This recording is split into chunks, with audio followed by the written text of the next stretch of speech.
15 beers on a Tuesday afternoon. 15 beers on a Tuesday afternoon.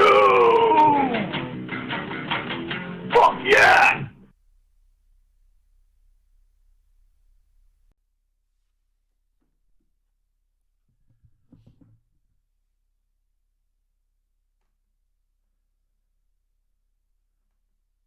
What's up, everybody? Welcome to episode 17 of 15 Beers on Tuesday afternoon. We're going with Fear Does Not Exist in This Dojo as a episode title for this. See if anyone has any phobias, maybe, if we run out of other stuff to talk about. This is the first time with the new time thing going on here. I felt like I was having a hard time getting people. Everyone had to work. Every guest I asked had to work, so I figure maybe push it back a little bit. We'll get some more people, more options for guests. Also West Coast people. We're going to have Dave Ramm as our last guest today. And we'll have him at 8 p.m. And that's 5 for him on the West Coast, Seattle or Portland, I don't know. We're drinking the Labatt Blue Lights, the Tradish. What else? Facebook has some weird thing where they say they're cutting down on music on live streams. So usually I play a few songs beforehand. From now on, I'm just going to play like independent artists that I know for those, which I should have been doing all along, but I was throwing in some like AC/DC or some Testament or whatever. But I feel like hopefully they won't crack down on that. I'm not sure exactly what the whole thing was about. I saw some articles where people were like panicking about it. But I don't know if that's really the case. I think it might be trying to cut down on like DJ sets where people are, just playing complete sets of other people's music, not like bands doing their own songs or whatever. But who the fuck knows? Facebook's a fucking hellhole anyway. All right, well, we'll get right fucking to it. I think Dustin's ready for us, so let's call him up. I just realized for the first picture of him, I have him and Fiona, his girlfriend. Just in case you don't know Dustin, he's the pretty one in this picture. No, just kidding. He's not.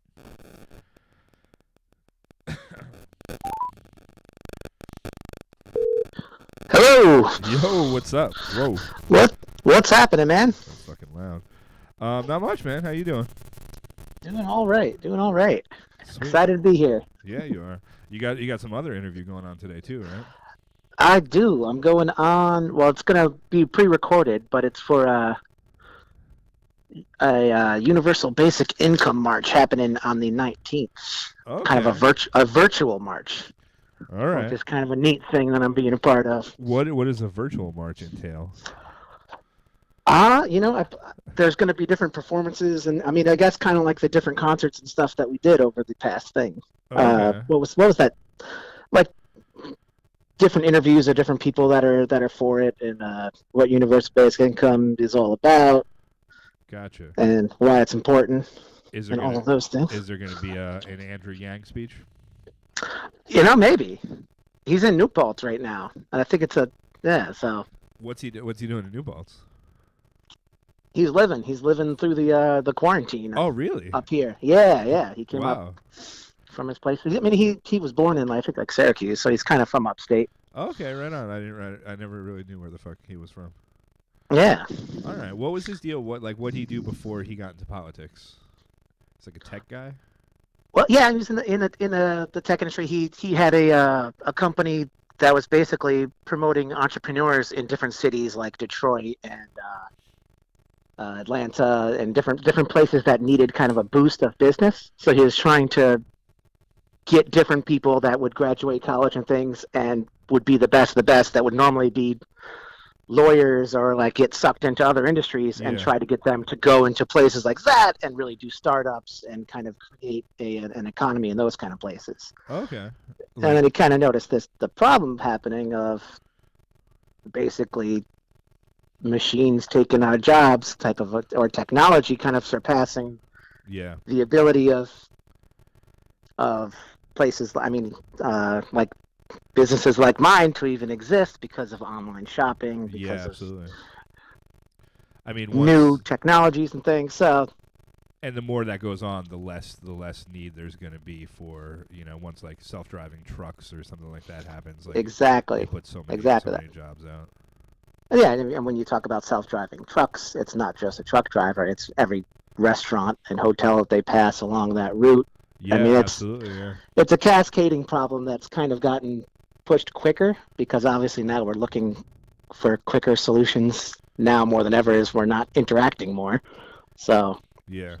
Yeah, absolutely. I the mean, need is well, this has like the whole quarantine situation has kind of been like for the universal basic income has been like a big, basically the government giving you $600 a week was pretty much more, I think, than Yang proposed, right? He was proposing like a monthly well, thing. the big difference between his policy and what that would be is it would be for everyone. So I mean, Okay. it could be a lower number, but I mean, if you're working at a grocery store or something else, you would get it too. Yeah. And Yeah. that would Okay. be the difference. Would be it would actually unite people more than like create enemies. Like there was a lot of Gotcha. people that were essential Upset. workers Yeah. that were upset at people not getting it, even though we're never upset at when multi-million-dollar corporations get millions of dollars in breaks and things. Yeah. So that's the thing. It kind of evens the playing field and it gets money into people's hands, and people spend money in places like local restaurants and local economies way more than billionaires saving it and hoarding it type of Yeah. deal. And so, do you think that like the Democratic Party will consider, do you think Yang has more influence in their I decision making now? I believe he has a lot more influence on the decision making now because I think he's going to be some part of this new administration in Okay. some way, or at least Yeah. have access a lot more. Yeah. They were talking. I guess we used to have in this country Department of Technology, which would Okay. make sense. All right. We got rid of it in like 1996. That's fucking. Great, It's right? great. Yeah. Yeah. Great timing on that. And so he's kind of been pushing for that at least too, because every time Congress interviews like Zuckerberg or something, they look like idiots. Yeah. Yeah. That no one knows what the fuck's going on. Yeah. I mean, like you would figure that maybe that will change. Like, at some point, like Congress needs, the legislatures will roll over a little bit. You see some younger people coming in. That's the other thing. Yeah, there's been a big push for candidates that are on top of these ideas too. Yeah. That he's been like pushing and promote, or Andrew Yang has been pushing and promoting different candidates that are for universal basic income. And he's been pushing another thing called Humanity Forward, which is like a micro grant. And he was doing this before COVID happened, but then COVID happened and it made it more serious. Okay. But giving people micro grants and entrepreneurs micro grants to kind of get started. Okay. And I was actually lucky enough to receive 2 tiny micro grants from him, nice. from his company, and I started my my coffee roasting business with it. Nice. I think that we'll what I'd like to do is get into the music store, like how you got into that first, and then we'll segue into the coffee roasting after that. Perfect, yeah. So with Planet Woodstock, how long have you been doing that? We were celebrating 10 years in April Wow. before this got shut down. It would have been, we're still open, so it's 10 years this year. And for anyone listening who doesn't know, Planet Woodstock is a music store that Dustin runs. Has it always been on Morton Boulevard? Yep, it's always been on Morton Boulevard. We were in a location right next to TCBY, and then 4 years ago we moved right next to the Animal Hospital across from the credit union. So like 100 yards away, but exactly, we've always been on Morton Boulevard the entire time. I always hear really good things about that TCBY soups. Amazing soups. Amazing soups. John over at TCBY, tell him I sent you. He's the man. They make amazing soup, and they have really good coffee. Yeah, it's also, little known fact, it's a coffee beanery too. Okay, so it's weird because it seemed I would never think to go into a TCBY for lunch, or I would never think to go into a TCBY. It's insanely not like a TCB. It's only TCBY by name, and they have the yogurt and stuff, but it's really like a mom and pop coffee soup shop. It's almost like they should have a better name. Yeah, but he's part of that franchise, so I guess he's kind of in with that. But it should, or like almost like a at TCB or John's amazing coffee and ice or yogurt at T. So like 2010, you opened Planet Woodstock there. Before that, you were like part of the basement kind of thing too, right? You went Stango. don't know how Well, deep we want to dive into this. We don't always need to dive into the basement, but Okay. all right, I'll answer questions if Like need we be. can do quick. So you did that, but you backed out of that pretty. When did the basement start? Like, what was the beginning of that? I believe we got the place right at the end of 2006, and it kind of Okay. opened in 2007 after a huge battle to get the liquor license, Yeah. and Okay. then I got out basically in 2008. So you got out right at the okay. Yeah, it was. I saw the walls closing in on my health and the health of others. It's funny you see how like hard of a time people have with getting liquor licenses, and it's always like it's very like draconian. There, like I feel like the liquor authority in general is like very overbearing and harder than it needs to be. But then for a place like that, it's almost like It, no, maybe, a funny story. This wasn't the liquor authority part, but this was the town giving us the license to operate a bar. We were going to the city hall the same day that I don't know if you remember Tonic. It used to be where was where that? Uncle Willie's, or right Okay. around where Uncle All Willie's right. was. Yeah. It was his bar. They were open for about 6 months, and Okay. they were getting shut down the same day that we were going to apply Gotcha. to get a permit. All right. And we're both. I was 23 years old. This other young group of like 20 somethings were getting shut down, and then we go Yeah. up like, "Hey, so This could will be we open a different. bar?" Yeah. But you got the license. Yeah, somehow. I don't. I mean, yeah, they did. I was driving yesterday down what's that road that has like the credit union? It's kind of by Hannaford. It goes out to the CVS where it hits like Hurley Avenue, turns into Hurley Oh, Avenue. Schwank Drive. Yeah. I was driving near that the other day, and I saw Uncle Willie like kind of walked right across in front of cars, right across the street, and like put his arms up in the air and did like a kind of like Ric Flair, like whoa, and like. And I haven't seen that guy in a day since like years ago at the Rosendale Street Fest. But he looks like healthy, healthy and vibrant. And I was kind of shocked to see him at 3 p.m. in the daylight, like wooing, Yeah, I feel like he's been that same kind of look for about 30 years or something. Yeah, it's some people, he's a fucking vampire. But he's in the sunlight, though, so I don't know. That doesn't Yep. So you got out of the basement thing, and then you were like, I'm going to start a music store. Well, I kind of ran into my old boss at Abrams Music, Okay. Alan and Abrams. Yeah. Chatted with them about business. I had moved from I moved away to California when I left it. When I came back and I opened the bar and everything, and I ran into them, and they were helping another old friend, Tom Benton, with a music store in Woodstock. Okay. So kind of at the same time, and I kind of like almost exiled myself from Kingston to Woodstock into helping them set up and run a music store out there. And what store was that? What was that called? That was called Planet Noise Music. Okay. All right. So that's kind of where I got the title from. And like, Yeah. he was Tom Benton. He's a guitar teacher, and he was teaching guitar, and he had a ton of students and stuff. And then Alan and Abrams were helping get the music store part, so I went out there to help him do that. Yeah. And then he didn't really want to do the music store part anymore, so I kind of,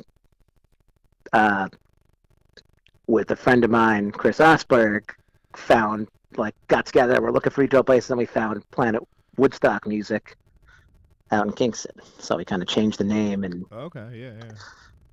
with the backing of Alan and Abrams, they got us kind of started with Planet Woodstock. Abrams was in the mall, right? And it was They were in the and it was on Wall Street. Wall Street is kind of where it started, and I worked there when it was in the mall. They had two for a little while, then just the mall. Where on and Wall then, Street? Where like what was there? What's there now? Was that like? I think it's right where there's like a judo place kind of thing, or what is that? Kingston? Am I saying? I think it's a judo place. Okay. Kingston Judo Studio or Kingston. Like yeah. pretty close to the like John Street right there, right? Like Yeah. Okay. Huh. I remember. I believe that's where it was. All right. Cool. So 2010. It seems like a music store is such a high investment thing to open. As far as like having shit that everyone wants and.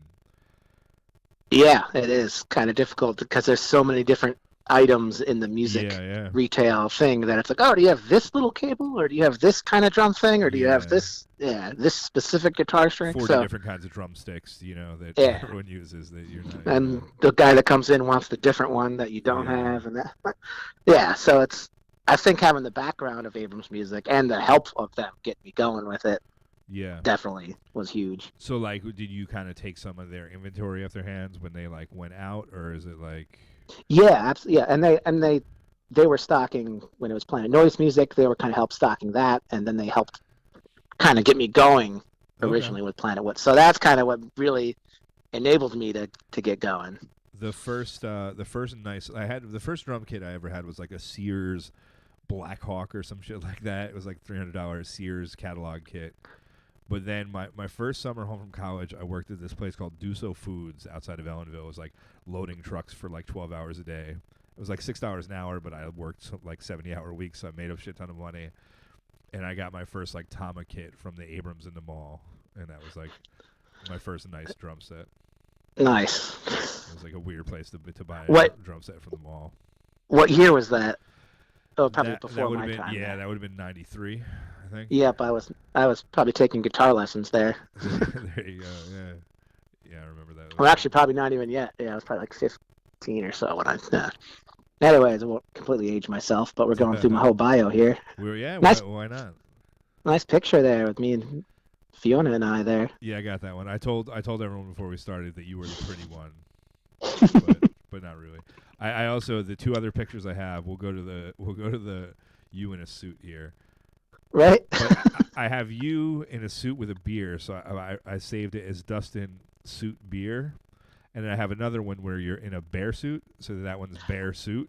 So it's I think I probably also have a beer. Suit, I think I also have a beer in the bear suit. Yeah. If I remember, that was the beginning of quarantine. You should throw that one up. Oh, okay, yeah, that'll go next. We'll go with this one. This one right here, the suit and the beer on a train. I think it looks like.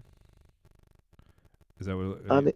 I think I'm a little bit delayed, so I might wait until it comes up. But yeah, this is like a nice. It looks like a politician one. I think when you run for mayor. Oh, I was at a. This might be a good. It shows that you're boozing it up. You got a koozie. The kids are into it, but you got a suit on. You look professional. I guess you're good. I think we need some ground. I think me and Neil, my roommate, were talking about this morning. We need some ground between like a mayor that is just like very pro. Let's build giant hotels for rich people. Let's give tax breaks to that.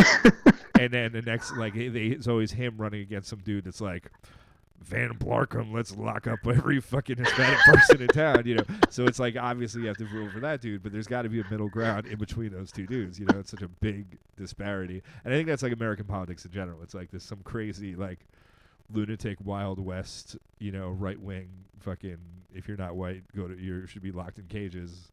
And then somebody that's like, just give rich people everything and they'll take care of us is the other option, the alternative to that, Yeah, when there's so many better things that are in between those two choices, it would seem like I wish that would better. But better people don't run because Why would you think it's like too... I mean, dude, I owned a basement for a year. Yeah. I'm sure there's photos that could end my political career. Do you think at this point that politics are like that anymore? I think it seems like... And like a genuinity, I don't know, a genuine reaching out to people, I think would go, is more important than that stuff. Like, look at Biden. Like, Biden has so many things like that fucking the corn pop speech, like so many things that are just like, what the fuck? That 10 years ago would have just plummeted his career. There's no way he would have, even been. Well, I mean, I think that's the other end of the spectrum is Donald Trump. Yeah, well, exactly, like where it's gone so far beyond the pale that I think people are just, it's a different world now, Yeah, it's exhausting when with the choices that we get. Yeah, but yeah, I mean, you're right. When I had Darcy on a few weeks ago, and that's basically what he said. He's like, if you want to change something, like you have to start going to meetings and start running for these, local positions and changing things that way. And that's a lot of work. That's a lot more work than like posting a bunch of shit on Facebook or, like. Yeah. It's easy to say, oh, some people, he should run or something like that. But yeah, I think it is a lot more of the in-depth circle of people that are involved in a lot of things. Yeah. And I went to, kind of more of a fly on the wall, but I rented a sound system for an event that took place in Kingston actually last Tuesday. Okay. And it was talking about the programs that they were doing for green energy programs and green energy job training and all these kind of Okay. things. Yeah. And Nice. Nice. everyone was there. I mean, Delgado was there, the Congressman Delgado. Yeah. Kevin Cahill was there. Pat Ryan was there. Um, David Clegg was there. The sheriff was there. The mayor was not there. Okay. It was right in Midtown Kingston. But it was, Yeah. a lot of talk and planning, and there's a real specific group of people that are like hyper into the politics and the system and all these kind of things. Yeah. And then I would say like 90% of the people that are oblivious to it. Yeah. So it's kind of a weird, different spectrum, and that's why most people don't vote. I think is because once you start paying attention, you get disgusted with it. So you say, Yeah. "Never mind, fuck it." Mhm. And that's one of the biggest, problems with the choices that we get nowadays. Yeah. Well, and that's But the it- thing, like, everyone with Washington, like, you go there trying to, implement your whatever, and then you kind of either become part of the system or you get eaten up by the system, kind of, right? Seems to be how it works. Yeah, and that's one of the. I mean, I don't agree with every one of her policies, but I respect the shit out of her. As AOC Yeah, is like absolutely. fighting the good fight and being a normal person, screaming and yelling at the system, which should be done for sure. Yeah. It's 'Cause funny it's with that- her, like, how vilified she is. Like, I have these That- people. Yeah, that means she's doing something right when she Yeah. speaks logic to people that are like on a what the heck are the like a fairness committee. I forget what they're called, but then she Yeah. literally says like, "This doesn't seem like it's fair," and they're like, "Well, it's just the way it is." Yeah. I have friends, like mostly from music, but I've during a lot of this I've unfollowed them on Facebook. But before that, it's like some dudes that are like drive a snowplow for a living, and they're like, "This woman's a fucking idiot," and it's like, all right, man, you drive a snowplow. This woman, where'd she graduate from? And she's in the House of Representatives at this age. Like, you need to maybe just look at the bigger picture a little bit. One of the things that I think Trump yelled at her, like, "Oh, she's just a stupid college kid," and AOC was basically like, "Well, let's compare college transcripts real quick." Yeah, exactly. Yeah. Challenge accepted there. Let's do it. But yeah, I think there was, obviously, there's some like quote of hers where it's like, either I'm like this evil mastermind that's trying to destroy the country, or I'm some dumb woman that should go back to bartending. Like, you can't. It's hard that they paint her with the same brush. Like, she can't be both necessarily. Yeah, and I think that's the thing, and both sides do this, and I have friends on Facebook on both sides, and I try to keep them just so I could see what the other is doing. Yeah. But I think the people that are really in the Republican Party or in the Democratic Party all the way up, they want to keep people disgusted to make a zone out. Yeah. Well, the DNC is like, I'm disgusted by the DNC. Like, I think absolutely. It's a I keep getting these emails from Move On that are like, will you donate $3 a week? And it's like, fuck you. If all your policies are going to be towards the giant corporate end of the party, like, which they are, then I'm not giving you money. Get your money from fucking Amazon or from Facebook or these companies that you're going to refuse to regulate. Yeah, because they don't even. Money from them. You don't need my fucking $3. Like, fuck off. Like, yeah, and the emails are such like, we need it right now. Or yeah, exactly. There's, we're so desperate for money. Like, you're begging, and you're also taking so much. Yeah, that's one of the things that, like, I mean, that make me upset when people like talking about Andrew Yang's kind of campaign, or $1,000 a week for everybody. That's crazy. We can't afford that. And then meanwhile, we pass like hundreds of millions for Project X, and hundreds of millions for this one, and hundreds of millions for that company, and hundreds of millions for this, and it's got to be controversy when I say it on your show about musicians. Even the Save Our Stage thing. Yeah. When I'm reading that, they want like $300 million to save our stages, and I'm like, that sounds great. Yeah. But when you look at it, the money goes to promoters. It goes to a lot of things, but it doesn't go to musicians. Yeah. It doesn't go to the people that work at the places around the stage. It doesn't go to any of the. I mean, so it's. Well, that's the problem it's with a lot of stuff is that when you, like, I don't think government is meant to run efficiently. I don't, it's not easy for government to run efficiently. So if a government gives away $1 million, like, obviously the people that know how to grift, how to grab more than their share of that are going to do that. Like, but the and that's they have the lobbyists set up. They have all these things, and it's so they do a campaign, and the funny thing again is all the people promoting it are going to get, of course, musicians from everywhere to promote it, and we're gonna again. It's essentially working for publicity, and not even getting publicity. When it's like if you took all of that money and you took all, like, not just Save Our Stages, but all of the different things, and you said, yo, if you just cut out all of that bullshit and gave money directly to people evenly, and allowed them to use it to change to a better job or figure out what they're doing and like create a business or even like enable a musician to kind of work or to do things or enable somebody that stays at home to get some money, and they would spend it in the local economy, thus creating more of a local thing. And it makes much more sense and it's more efficient. But the government, I think that's a great idea. I think also you have to change the culture a little bit. Well, I absolutely, that's the hardest thing. It's like when you say it to somebody and they're completely against it, but if you talk to somebody for an hour about it, they're like, yeah, that makes sense.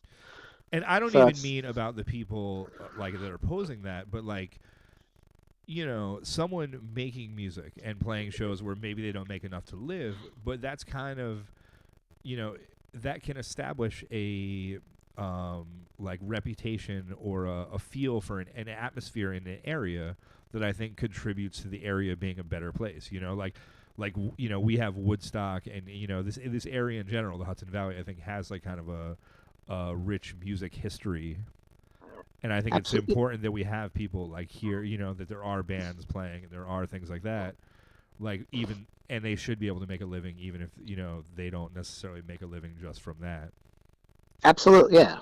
Or the idea, I think even better. Sorry to cut you off, but like the idea of like, okay, you have enough, you don't have to work for $7 an hour at Walmart, but maybe volunteer somewhere. The idea of volunteering instead of actually, working.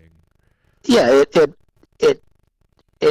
would enable you to have the free time to do that because your throat's like, no, I have to work in order to afford my $1,500 studio apartment in Kingston now, so I can't afford to even play music anymore because I have to work at this job to just survive to live, and it's a never-ending cycle of that. And that's what I think a lot of people feel like if you just gave people money, they would not do anything. But I think that's kind of crazy. Like, people are always going to do something. People absolutely. Are gonna, It would enable them to do more, and it's been proven again and again. But everybody will just stop working. Like, no, you wouldn't. Yeah. You would stop working the shit job for slave labor. You would stop doing that. Yeah. But you would do something more productive with your time. You would do other jobs. It would make those jobs that were underpaid. They would have to pay more to keep people. Exactly. So it would raise minimum wage. Yeah, absolutely. Because people's time would be more valuable at that point.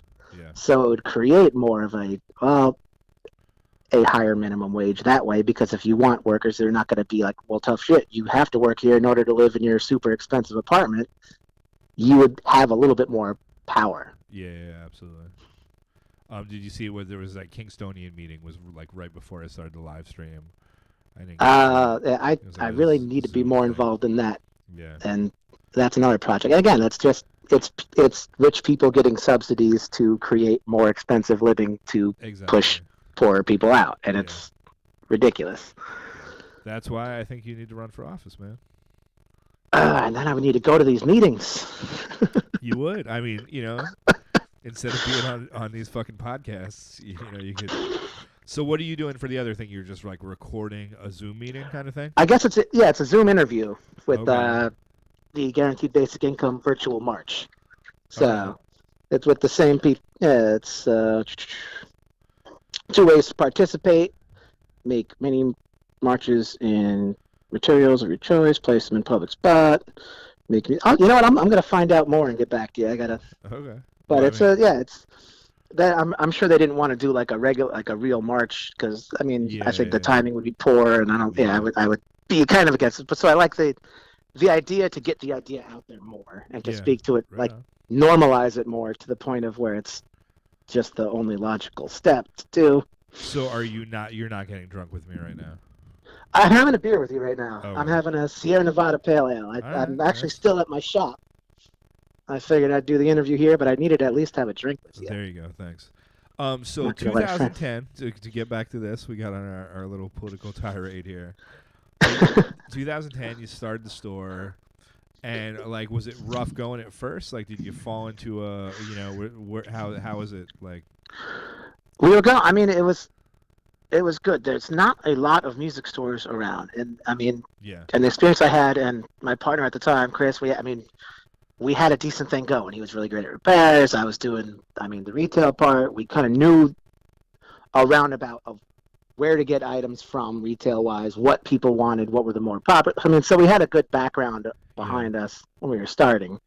So it was fairly decent in the beginning. Okay. So I mean, it wasn't. I mean, I'm not driving a Corvette or anything Yeah. Yeah. now, Well, But I'm like, I 2010 mean, was probably a lot different than even now is, though, right? yeah. I mean, it was still right after.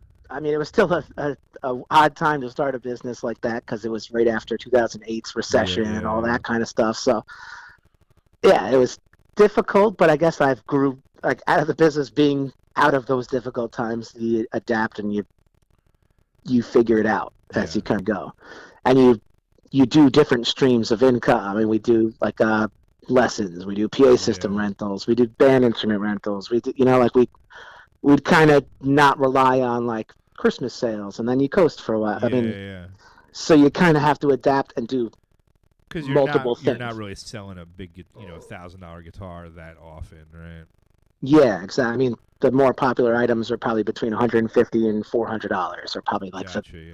the sweet spot of a guitar. And I mean, occasionally higher ones, but they might sit for a couple months or so. Yeah. So Yeah. That must be it's hard. Like, how do you decide what items to have there sitting on the shelf? Like, you get it for a good price, and that's why you get it, or like what determines? yeah. I mean, how much money I have to purchase things, Yeah. what kind of things come into the shop. I mean, we do a lot of used, we do some consignment. Yeah. So it's being adaptable, I think. Yeah. I mean, that's crazy. I've been in business 10 years, but Yeah. being adaptable has been the biggest thing. Yeah. So I mean, what also hurt this year the most was all the little side things that I kind of set up in order to like, okay, it wasn't a big band. Lessons It wasn't or a big this season, so it'll be this season. Or like band instrumentals were down, but PA system rentals were up. Or yeah. those kind of things where like they kind of flatlined Yeah. during this whole thing. So it's been rough, but again, also living within your means is another kind of way to adapt. Yeah. Why did you decide to switch spots? The store where Yeah. it was Yeah. before, Yeah. well, On it was Morton Boulevard. Like, it was just moving cheaper on. and larger. So Oh it was wow. and Okay. they kept raising the rent there. So it was kind of like, all right, and they wanted me to expand it into the store that was vacant next to me where Yeah. Pop's Tattoo was. Gotcha. And I'm like, I can't afford to do it like that. That Yeah. would sink me. Yeah. And then there was this place where I'm at currently that's been open like almost the entire time I was there. So we moved over here Yeah. and What was bigger What space. was We there built a before? stage. What was there before you moved in? It was vacant for a long time. It was like briefly, it was like a furniture store. Before Okay. that, it was like a shipping store. It was like a couple things for like a couple months, and then it was like Yeah. empty again. Huh. So I always had my eye on it, and then it was affordable. And the landlord's way cooler and nice and flexible. And then we built a stage. We had rooms in the Yeah. back for repairs and lessons and stuff. So it's been a much better space. So I say, yeah, the stage thing. You were running the Anchor open mic night for a while. Yes, absolutely. That And was fun. you definitely had a like focused. It seemed to like you were focusing on like younger, getting some younger people in, like some people just starting out. Which, as someone that runs a music store, is probably a great idea to do. And when you do shows at your store, you've also like have some kind of like younger stuff going on. Yeah, with the store, I did a more focus on like the all age kind of shows that like kind of I grew up with when I was in high school and stuff. So it was like, Yeah. okay, cool, like because they're not going to go to Keegan's, they're not going to go to the Anchor, they're not going to go to, I mean, BSP or any of these because they're kids, they're high school kids, but they're excited to see live music. Yeah. So that was the idea. I'm like, hey, let's make a stage and actually have shows and be a spot and create a scene. So we had a lot of different shows. Yeah. Did you ever like get an open mic night thing set up at the store? Sadly, I was about my first one though, because my last open mic at the Anchor was the end of February. Okay. And I said the end of March was going to be my first monthly or bi-weekly open mic at my store. And then COVID hit. So it was like, the worst timing ever on that. So we never fully got the open mic going because COVID. I remember coming out to, I think, the last open mic night. I think I got there while the last person or two was playing, but I wanted to be there for your last one. And that seems like 5 years ago. Like, that seems like so fucking long ago. Right? That's insane that was only February. Wow. That was the last Thursday in February. Jesus. And I joke with Brandy. I'm like, you see what happens when you cancel open mic? I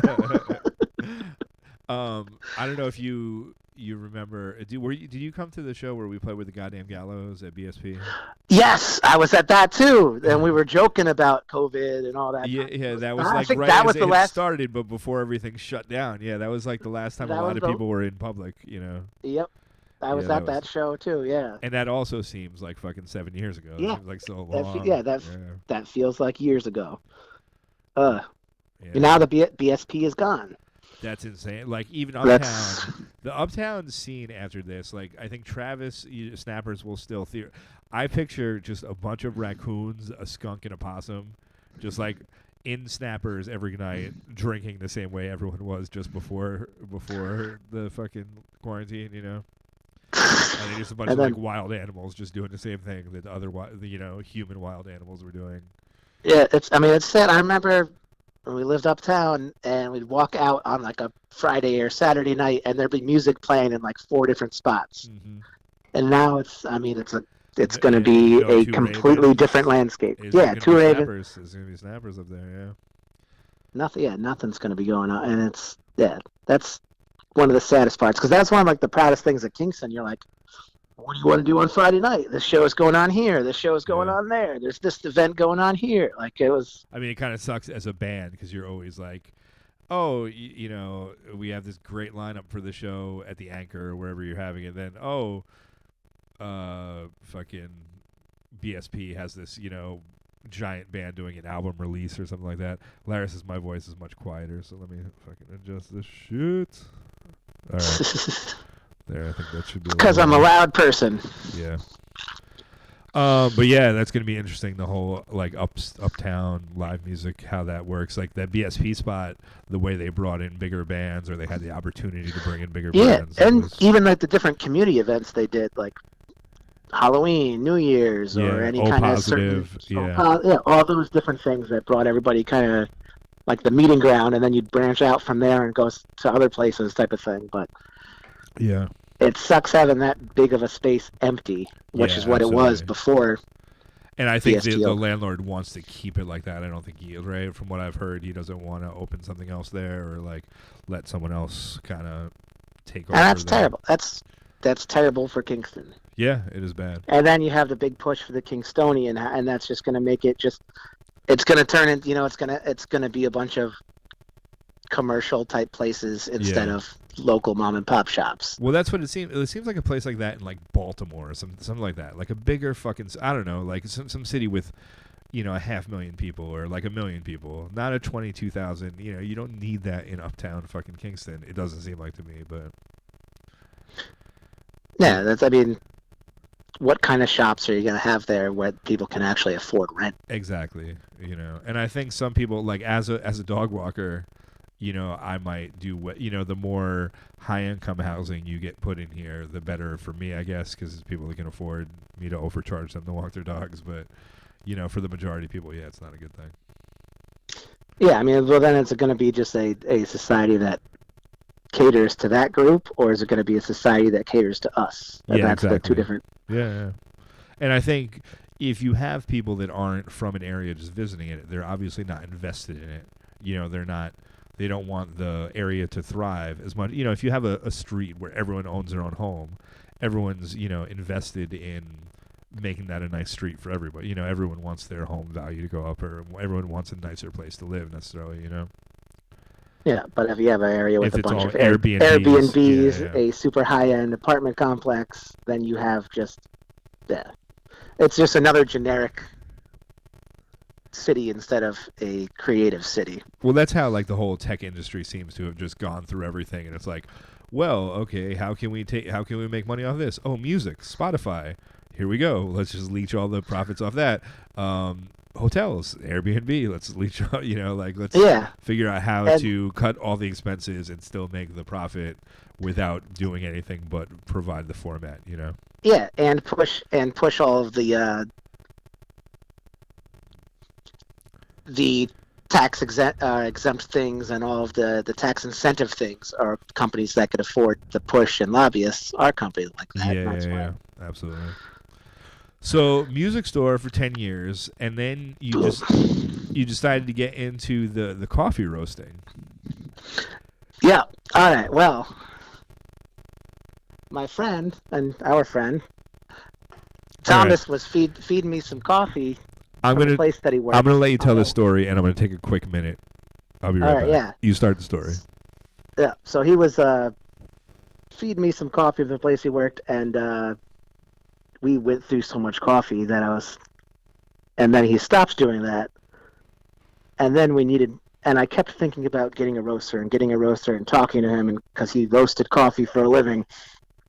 And finally I pulled the trigger, bought this giant roaster, talked to him again, finally bought, with the help of the Humanity Forward loan, bought a giant bag, 151-pound bag of Costa Rican coffee beans, and we started roasting coffee. And I've been kind of throwing the hints out there on Facebook and getting awesome feedback, and talking to different friends, and the running club at Keegan's that I'm at, and the feedback has been awesome. The coffee has been coming out awesome. And the main idea that made me come up with it was, during a recession or during a apocalyptic time, I think the few things that will be traded are things like coffee, alcohol, something like that. So it's kind of a apocalypse-proof, again, branching out and doing something else, because all of the PA system rentals and all the band rentals, all of that's been way low.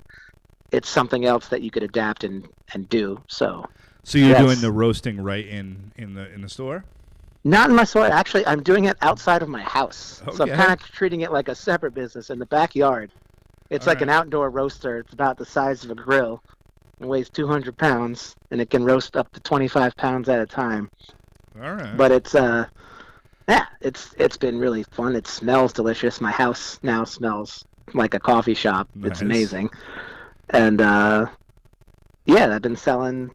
Well, I've been testing it, small bags and big bags, and doing it real simple.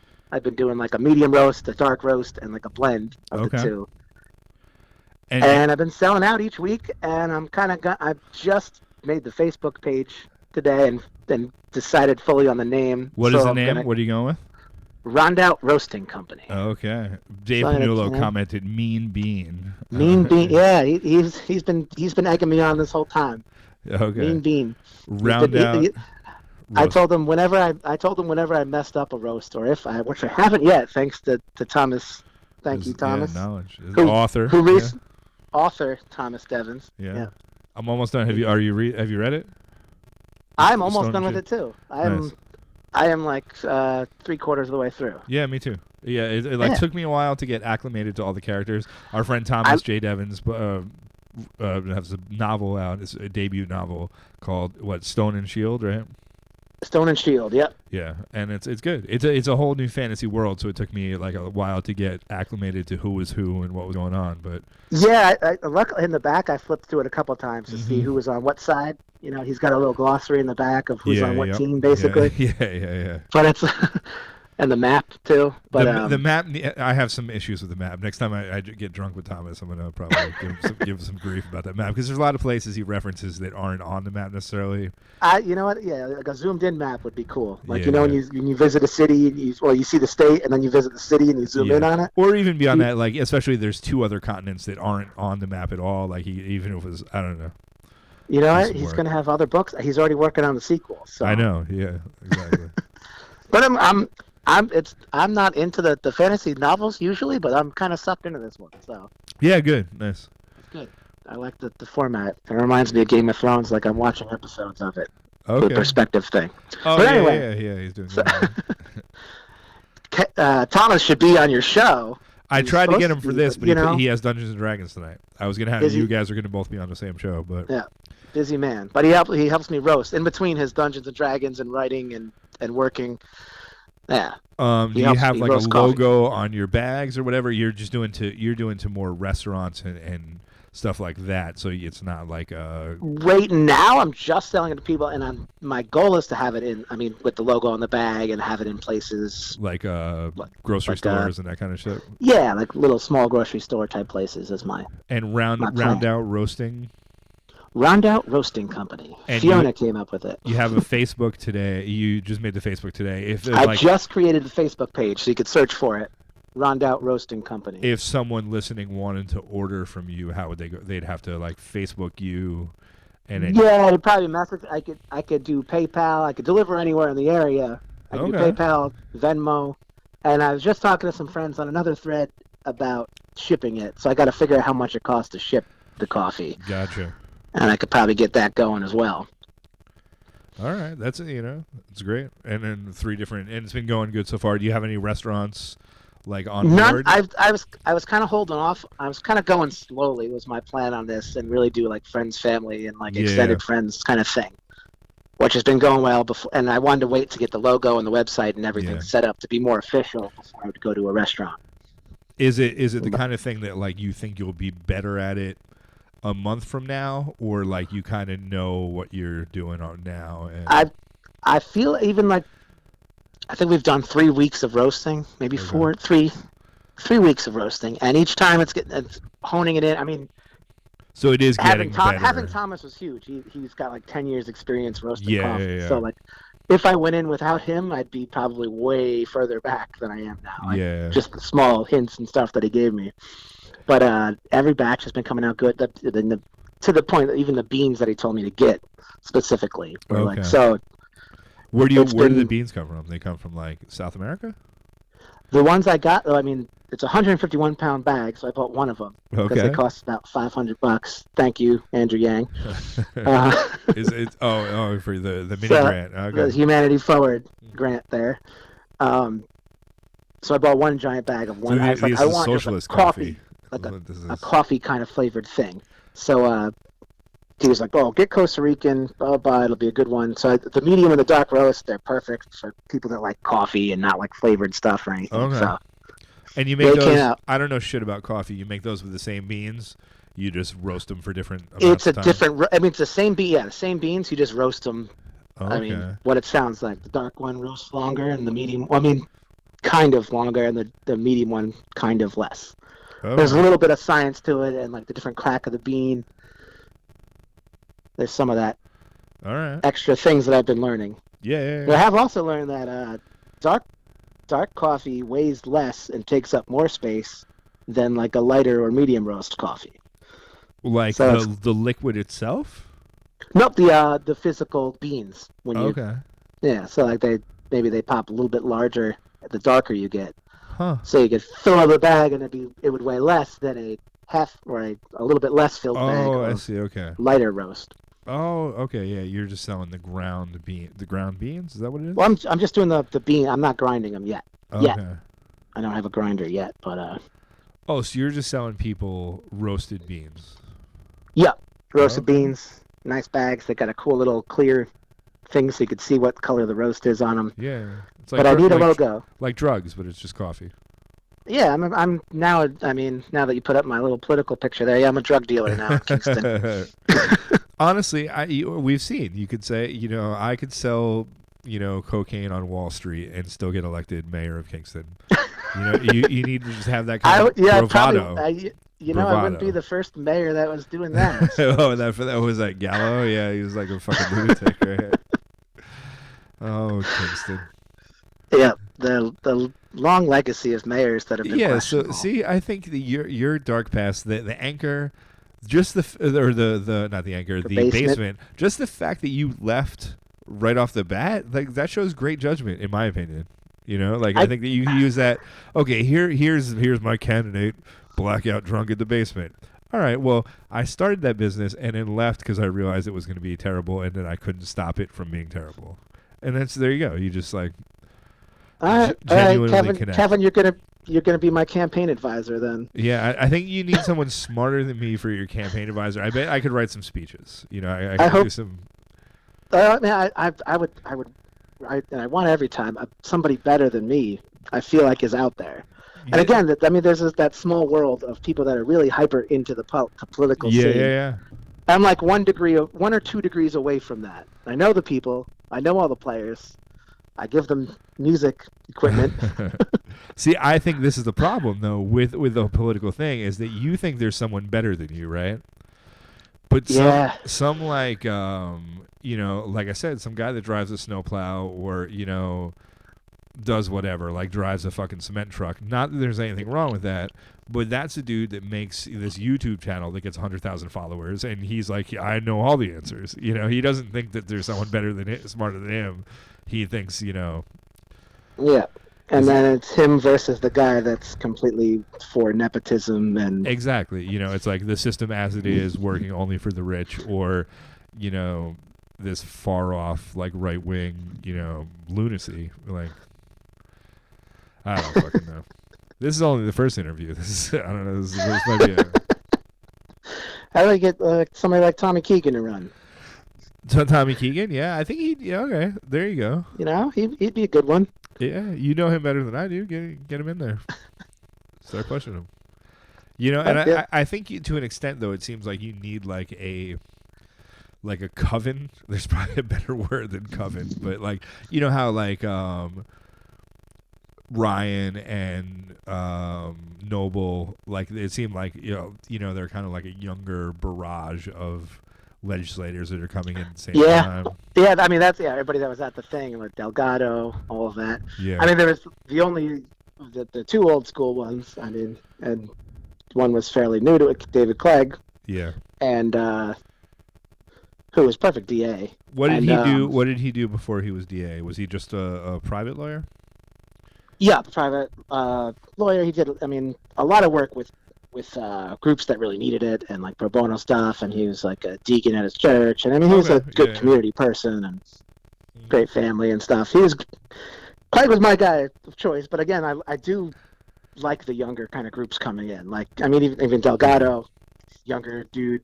Yeah, but even that like the Clegg election was like not saying that he is like that like nepotism or politics as usual kind of thing, but his opponent ran on like a very criminals are bad, they're gonna kill you're gonna be overrun with ran on the other side of it. The opponent was definitely like keep the thing going, and I worked for the DA's office, and we're just going to keep things going. Yeah, we like if I don't get elected, criminals are going to rob your fucking house. You're gonna die. You're gonna get murdered by criminals in the street. It was like very that like right wing kind of reactionary campaign, which is like I don't think anyone want not many people want that in this area in this day and age. And I will say, Clegg won by like 10 votes, and I will say I had a party at my old house for David Clegg. And I'd like to think that was a difference maker there. There you go. So when you run, we hosted you run, you can call in that favor and basically be like, bro, if it wasn't for me, and he won by 10 votes. The first time they counted it, he like lost by 1 or some shit like that. I don't know if it was exactly 10, but it was something really close. It was silly. It was like the first time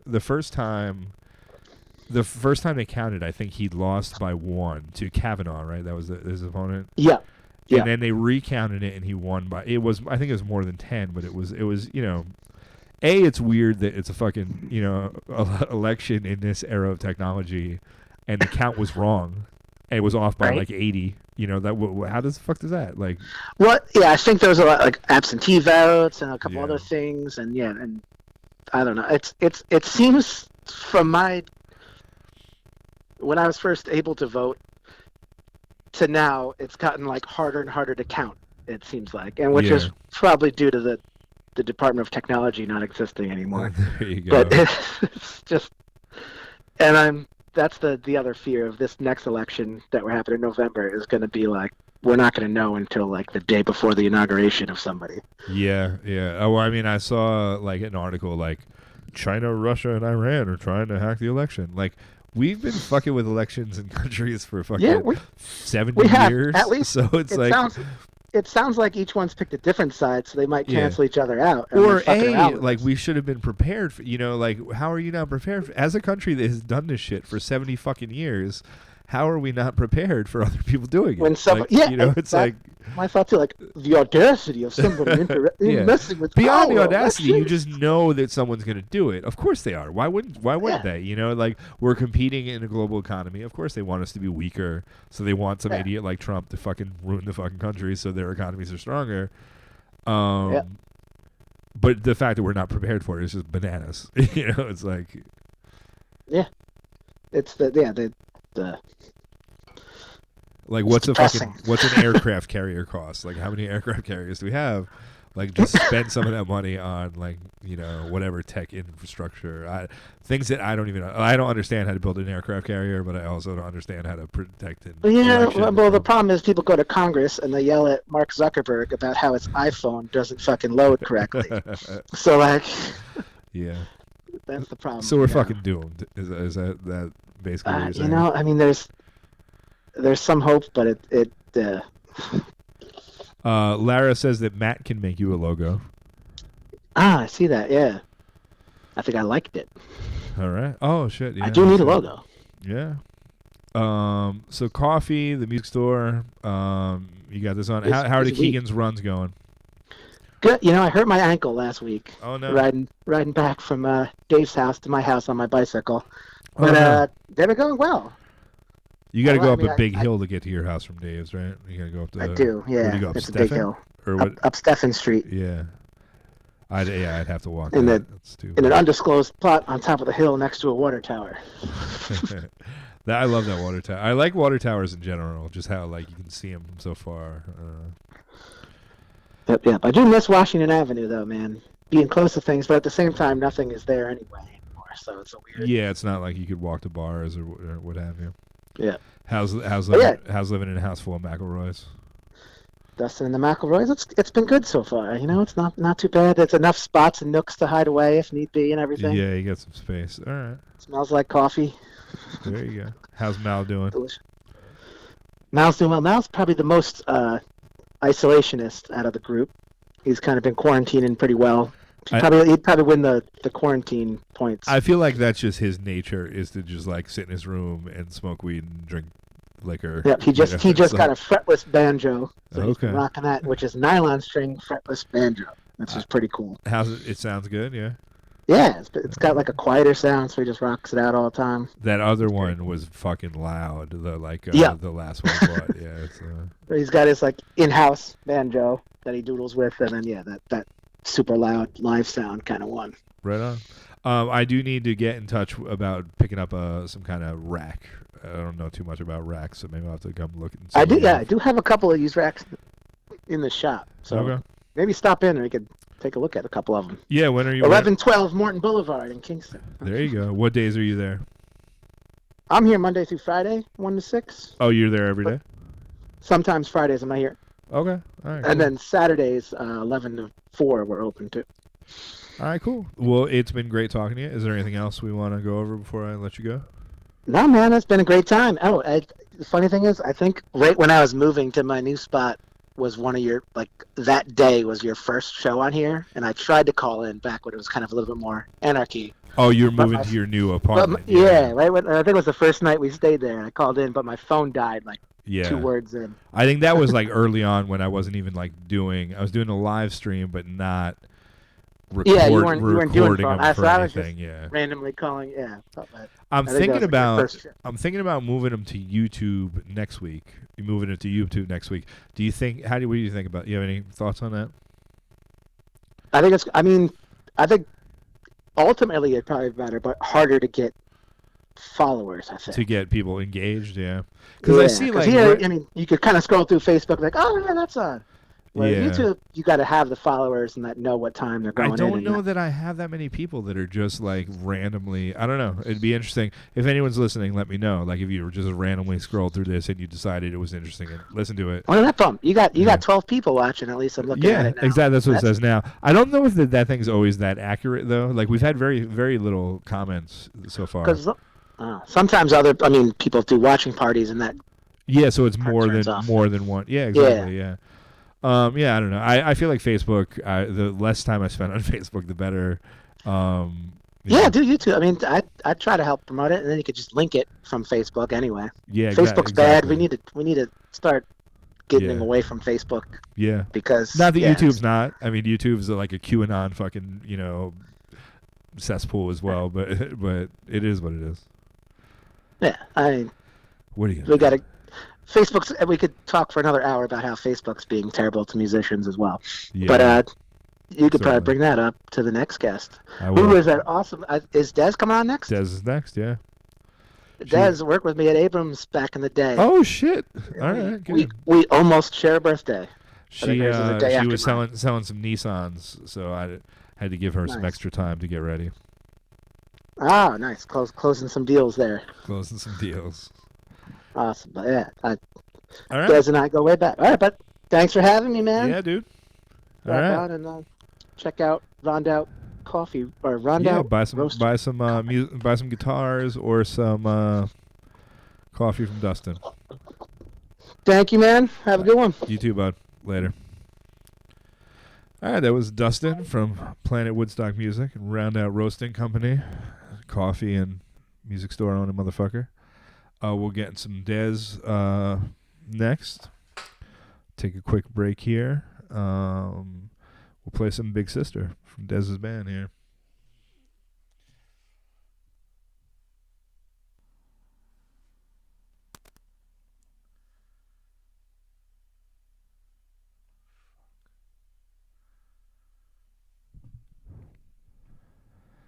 All right, we're back with episode 17 of 15 Beers on Tuesday afternoon.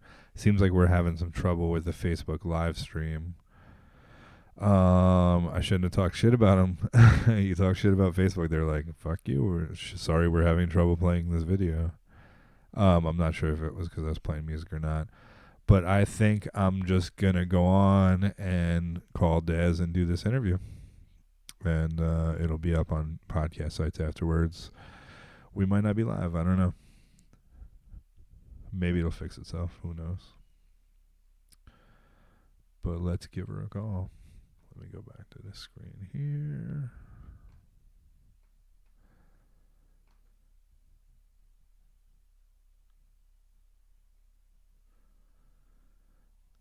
Shoo-doo-doo.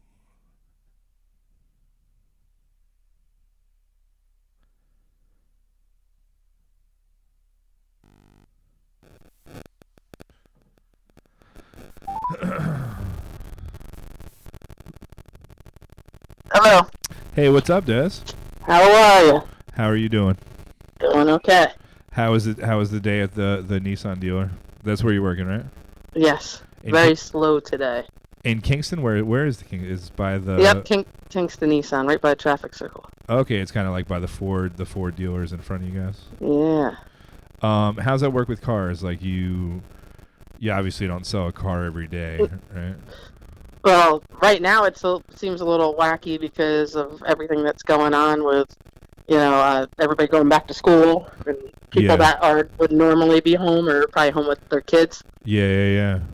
So it's been a little bit crazy starting this month, but sometimes you could sell a car almost every day. Oh wow. But Huh. it depends on how long you've been around. Are you good? You're a hustler. Well, not as much as I should be, probably. But I've been there forever, so I have a pretty good following. Yeah. When you start? 2004. Wow. Yeah, you don't see that much in the car business, that's for sure. 16 years. Wow. Yeah. I ran a burrito place in New Paltz for 17 years, and I can't believe how fast the time went, or the fact that I did something for that long seems crazy to me. Yeah. You drive? Yeah, actually, I was right before I started there. I was working with Dustin at Abrams, and they were closing, and then I got the job at Nissan. Yeah, he was just telling me that you guys were coworkers there. Yeah. Were you both given? What were you doing? You were giving lessons, or you just like stop? You were like working? No, I was like a manager there. You took guitar lessons with the same dude that Ian Fuller took guitar lessons from, though, right? Chris. No. No. No. What? I'm pretty self-taught. Okay. Why did I think that? Are you talking about Chris Heitzman? No, not Heitzman. Laloom or some like Woodstock dude. Oh, Chris Laloom. Yeah, no. Actually, some members of Big Sister took some lessons from him. Okay. Byron and Shelley both did. I did not. Gotcha. I think our live stream got fucked up here. At the end of my interview with Dustin, I talked a little shit about Facebook and about how I might switch to YouTube next week. And now all of a sudden it's like, sorry, we're having trouble playing this video. Like, of course you are, motherfuckers. I don't know. But either way. So 16 years at the Nissan place. What's the most popular Nissan right now? Right now we've been selling a lot of Sentras, and it's been Rogues for years because of all-wheel drive around here. The Rogues they've been out for a couple years because those are nice. They've been cars. out since 2008. Nice. Yeah, my mom's driving like a Sport that seems a little bit smaller. Oh yeah, a little smaller. Yeah. Nice. And you do like the certified pre-owns or whatever as well? Yeah, we do that. No, and then we sell everything. When's the best time to like buy a car? Well, if anybody comes right now, I'll give them a smoking deal because it's a back to school special. Yeah. Is there like certain times where you need to like make it? Because I think you always see like articles about that, like fucking December 30th because they have to get this fucking quota or whatever. Like, well, I don't think so much that, but everybody, I'll give you a little trick of the trade. You come towards the end of the month, that's when it gets busy and everybody's trying to hit their quotas. Gotcha. But I guess you're like fucked. You like I have no idea like where you're at with your quota, so I could get there on the 28th and you hate that shit on the 20th and you're just like, no, this is what you're getting, pal. You know, like, right? I'll keep going. Because I still make more money the more cars I sell. All right, fair enough. The dealership still has different quotas they have to hit. Yeah, right itself.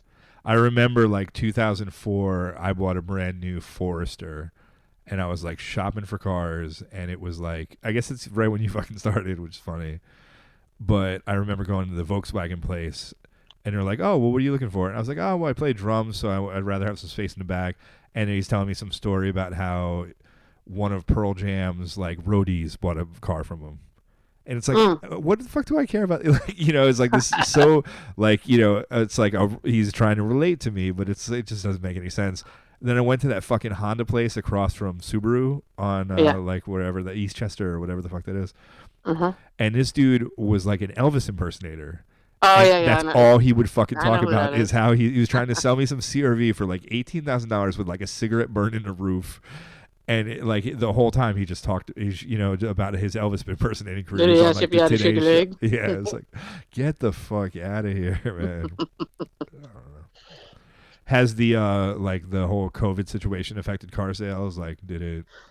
Well, yeah. Well, we were closed. Actually, we had to actually close down for about 6 weeks.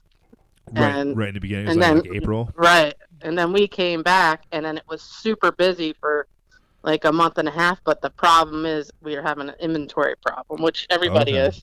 Yeah. We had 6 weeks where we were complete shutdown. Obviously, not getting any more new cars delivered, and not getting any used cars coming in as in trades. And then once we first came back, still we weren't getting any truckloads yet because we were on floor plan hold with all the craziness going on. Yeah. And we're probably about half the inventory that we normally do. Oh, wow. But it's car sales across the board, RVs, all that stuff. Everybody's having inventory problems. Gotcha. Is it like, did these factories have to close down, when this Right. stuff hit? So there's Yeah, just, the cars exactly. weren't being made for a while, right? Mm-hmm. And then like all the auctions were closed down, so there's a lot of used cars that come from those places. You can't get them from there. Huh. Oh, so you guys like buy used cars from the auctions? We buy used cars from all different sources. We have buyers, you have auctions, you have trade-ins, lease buyouts, all kinds of stuff. That's fun. Do you hire people to like go pick up those cars and drive them? Yep. Oh, that's cool. I remember actually Chris Heitzman, because you brought him up before, but I remember him telling me that. I think there was one point where he wasn't working very much and he would just go to the dealerships and see if they needed any drivers, and they would like tell have them pick up a car from here and bring it to there or whatever. Right. I know him from Abrams too. Look at that. Oh, did he work there as well? He used to take lessons, and I believe he ended up giving lessons at one point, if I remember correctly. But I remember him coming in as a student. But I think he ended up giving lessons at one point. The student becomes the teacher. If Dustin was on there, he could he'd remember. Correct me. Heitzman's a pretty serious guitar player. He's a good one. So 2004, and you were already in Big Sister. You joined when? 1994.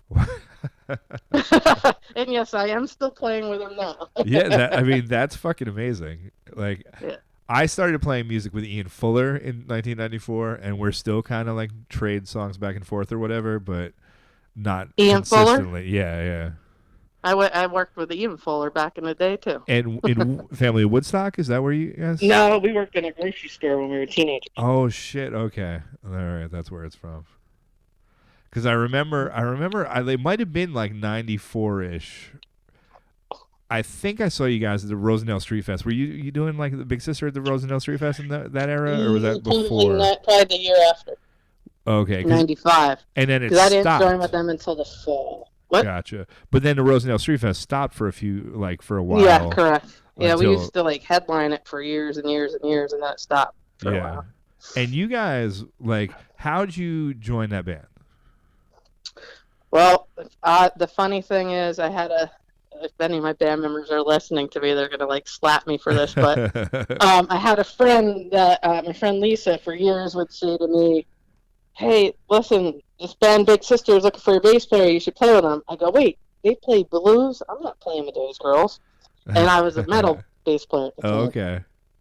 And so she kept trying to get me to go, and then the night before the Woodstock Festival in 1994. Oh shit! Okay. There was like kind of like even though Big Sister was playing the Woodstock Festival, they also played this thing that was kind of like an anti-Woodstock Festival show at El Rancho. Okay. In Sargadezo. Yeah. My friend's band was playing outside. She got done playing, and she goes, "Oh, Big Sister's playing inside. You should come check them out." So I go walk around the corner. They were already done. First thing the drummer, Lisa Wexler, says to my friend is, hey, do you know any bass players? And my friend points right at me. And then Lisa handed me a CD, and I ended up auditioning for him like the following week. All right. And I've been playing with them ever since. And did you say Big Sister played at the Woodstock 94? Yes, they did. Where, really? Huh? I remember the Not first with me, day. though. Yeah, I remember I went to that. And now I was fucking young. I was like 19 or like somewhere in that neighborhood at that point. Right. Yeah, I was 20 when that. And I remember getting like I was working at a fucking hotel in Ellenville for the summer, like my summer home from college, getting one of the fucking porters to buy me a bunch of booze to bring or whatever. Like, and everyone was like worried about smuggling shit in, but and I remember like Perfect Thyroid. I remember like Lunch Meat playing the first day. I don't remember Big Sister. Yeah, they played the first day, and I didn't find the stage they were playing on until like the next day, so I missed them. And you went to that festival? Yeah. I think I volunteered for Family of Woodstock at like a food vending thing for that, and it was a fucking weird experience.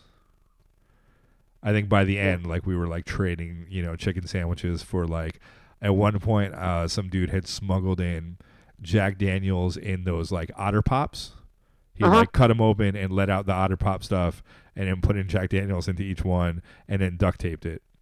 That's funny. I think I traded like 4 chicken sandwiches for like, whatever a box of Otter Pops full of Jack Daniels is. I have no idea how much liquor that was, but Ian Fuller says wall bombs. So apparently, yep. Oh yes, wall bombs. Exactly it. I can't see the live video anymore, but apparently other people can. So Facebook didn't shut us down. Oh, all right. So 1994 till now, that's fucking crazy. And you're the one album you have on Spotify that was like on a big label, right? Yeah, we had put out Big Sister had put out like 2 albums before I joined in 1994, and then we put out we did one in 1995, and we did that over at Clubhouse it was at Germantown at the time. Okay. And then I was independent. And then we did one in 1998. We recorded that at Bearsville Studios. Oh, wow. And then in 99, we got signed to Capricorn Records. Okay. And we did that one at Dreamland. Oh, right, nice. I don't know if you remember that or not. Who was the producer technician guy there? John Sickett. Oh, okay. I don't know. Do you know who that is or not? I don't think I do. He was most known for Dave Matthews' Crash. He engineered that album, and then he also did a lot for Fish. Okay. And they actually have an album called The Sickett This that was named after him. Oh, wow. And how was working with him? That's the very album. Very interesting. Was it like a demanding experience kind of thing? What'd you say? Was he like a demanding thing where he was like, No, he was way mellow. Okay. Really, really mellow.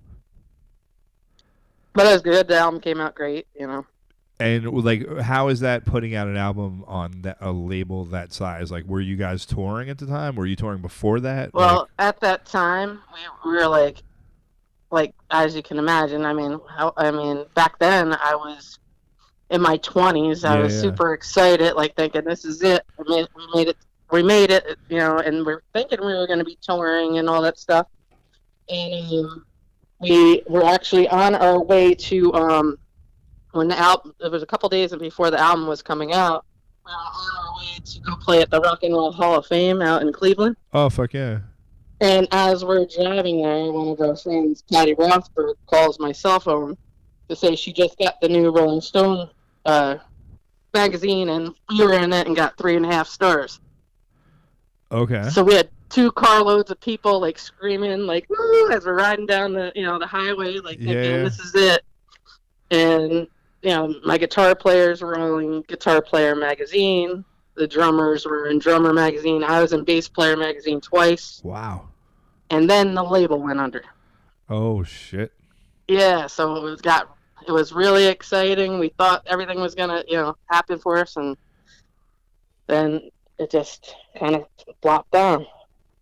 And it was like, what do you do when that happens? Like, do they still own your album? Actually, Sony took it over. Okay. And then Volcano, I guess, took it over, and so they're the ones that put it up on Spotify and it's on YouTube and stuff. But it was like for that time you weren't able to like even get it to sell or. Oh yeah, like each member, I think we each are lucky if we have 2 copies. Yeah, I mean that's weird too. We couldn't sell any of that. And I imagine it's probably weird going back to like doing independent stuff after you have that kind of support, right? Right. Yeah, definitely. Yeah. But you guys are still playing. I'm still playing with them. So how that like when that fell through, did it like fall apart for a little while, or how did you guys regroup? Like what was that? No. I mean, we're pretty more localized than we used to be. We don't play as often as we used to. Yeah. But we all kind of have I have a day job now. Yeah. So back then, for a while. Back then, everyone was just doing the band. Right, and Lara, she's a school teacher, so she's committed to being here. Gotcha. So we definitely. But I'm also playing in several other bands, so I'm always playing somewhere. You're working. So like in the late 90s, were you guys like touring all the time, or you're like traveling a lot? We Like, were touring a lot up until like when we got that record deal. yeah, wow. And were you doing like at that point? Were you doing stuff on your own, or were you like? Did you guys have a booking agent? Were you like going out with bigger bands? Lisa Wexler, our drummer, was pretty much doing all the booking. Gotcha. So you were doing like independent, like kind of like 3 hours a night kind of stuff, or Right. Yes. yeah. Right on. That's always the kind of like I find it interesting. It's like the more successful you get, the less you have to play, kind of to an extent. You know what I'm saying? Like when you're Right. Yeah. you know, you're paying you have to, work your ass off for 3 hours when you're like trying to make enough money to keep going. Right. Yeah. But then, all these small places around here definitely want you to, fill the whole night. Exactly. And then that's you almost get enough to get paid, Right. decently. But that was funny, like seeing it. Like I did merch for Lara on the Setzer tour. I think you guys came to a show. Did you come to the show? Yeah. Yes. Down in Jersey. Yeah, but it's funny, like the best shows I've been on at a lot of their 3 or 4 hour shows, and they just had to play 30 minutes. It's the best show of their career. It's Yeah. It's funny how that works. I guess the Setzer thing was longer. But so you said you're playing with a lot. Are you doing anything have you done any like live streams with Big Sister since like the quarantine thing? Are you doing any outdoor shows? Not yet. We did one of those little acapella. We have only been near each other one time, and that was like last week. We've kind of not been around each other since this whole quarantine happened. Gotcha. Have you been pretty like not very socializing very much? Not much. I have been rehearsing I do play with Ivory Rose, who's been playing around here for the past 25 years also. Okay. How long have you been playing with them? I've been playing with them about a year and a half. Okay, right on. But interesting thing is with those girls is I've known them throughout their whole career, and I've been going to watch them play, and I would like run in, like go into the store and somebody come up to me and say, "Oh, you still playing with Ivory Rose?" And for years I've had to say, "No, I don't play with Ivory Rose," and now I get to say, "Yes, I do play with them as well." Yes, I still. But they'd always confuse Big Sister and Ivory Rose because both girls have raspy voices, even though they don't play the same style of music. But Ivory Rose is like a little mellower than Big Sister, a little less bluesy. Yeah, I would say that. Okay. Probably more on like a pop edge. Gotcha. Where Big Sister's more on a bluesy edge. Ian Fuller just commented that he owes you for the first Loud concert he went to. I don't know I don't know what one that is. And the only bass lessons he ever had. So I'm not sure. Well, that's good. Yeah. I think I went with him. I think I went with him when he bought his first guitar. I'm sure he had a nice fucking Yamaha. I remember, like when I first started playing with him, he had this like. I think he asked me to go with him to like Albany or something when we were kids, and I helped him pick out his first guitar, and nice. I'm sure he'll chime in on that. Yeah, I went to SUNY New Paltz in like '94, and I went to Jack's Rhythms, and there was an ad like drummer wanted. Rancid Mudhoney Fugazi, and that's where I met Ian Fuller. Was playing bass for that. It was. So and then you're also playing with Richie Scarlett. Is that? Yes, I am. How'd you end up with that? A really good friend of mine. I actually was like when I was a kid. I watched Richie Scarlett play a lot when he played with East Fraley. Yeah. And a friend of mine was roadieing for him for a few years, and my friend Chris, he had told a bunch of times to Richie, "You got to get my friend Dez to play bass." For like 10 years, told him this. Yeah. But he had a bass player at the time, and so he kind of just went about his business. And then when it came time that bass player left, he called my friend Chris up and said, "Hey, my bass player left, and I have this gig coming up." He goes, "At the chance, can you ask her if she would play?" And it was Richie Scarlett, Rick Derringer, and Derek St. Holmes from Ted Nugent. Okay. So how do you say no to that? Yeah, fuck yeah. So I actually thought it was just going to be for like one gig. Yeah. And I just went over to his house and jammed with him for a little bit, and he ended up going okay, this is my new bass player. And I was like, huh? Because I thought it was just for one gig. Yeah. And But that's a little like more like you said you're like a metal girl to grow. You know, that was where you started from. So his stuff, is it a little more the heavier stuff? No. Yeah, he's not really metal. He's just like he's kind of more like just a rock and roll guy. Rock and roll guy. All right. Yeah, definitely. If he was called metal, he probably wouldn't like it. Actually. Oh, sorry. No, I don't mean it like that. I just mean, he's definitely. I wouldn't call him metal, but he is definitely one of the best guitar players that I've ever seen. So awesome. It's good. It's cool to be able to be in his band, and I where's can't he forget from? What's that? Where's he from? He's originally from the Bronx, but he lives over across the river now. Oh, okay. So it's a local. Yeah. Right. Yeah. But and then we got Louis Spagnola, who actually plays guitar with Richie as well, and I recruited him. He plays with me in Ivory Rose as well. Oh, all right. So you're bringing it all together. Yeah. So you know how it is. All us musicians all end up absolutely. at one point or the other playing together. Absolutely. Do you do any record? Like, do you have any recording set up in your home that you can do? I don't really, and I should. Yeah. I don't really. I've done some recording with Richie, Louis that I was just talking about. He's got a nice recording studio, and I've recorded over there a couple times. That's what I do. I use it for this live stream, and I can do some drum recording or whatever. I first bought this 2-input thing, but now I've upgraded to an 8-input, so I can record some drums at my house and send it to somebody, and then they can as a WAV file. And then if you have a recording thing, you can just put bass on it, and then you can kind of do some distanced songwriting and stuff that way. It's kind of cool. And then I play with this band called Jake, and we actually had just did a bunch of recordings actually at my house, just off of a laptop, but it wasn't mine, so don't ask me what we used. Yeah. And we were just getting ready to start, booking some gigs and stuff, and then everything got shut down. What kind of stuff? What kind of music you playing there? Well, it's all original. Okay. Jessie Montague writes all the material, and she's been around for years also, but then was on hiatus for the past 12 years. I got her going again, and nice. We just started adding some drum loops to some of her older material.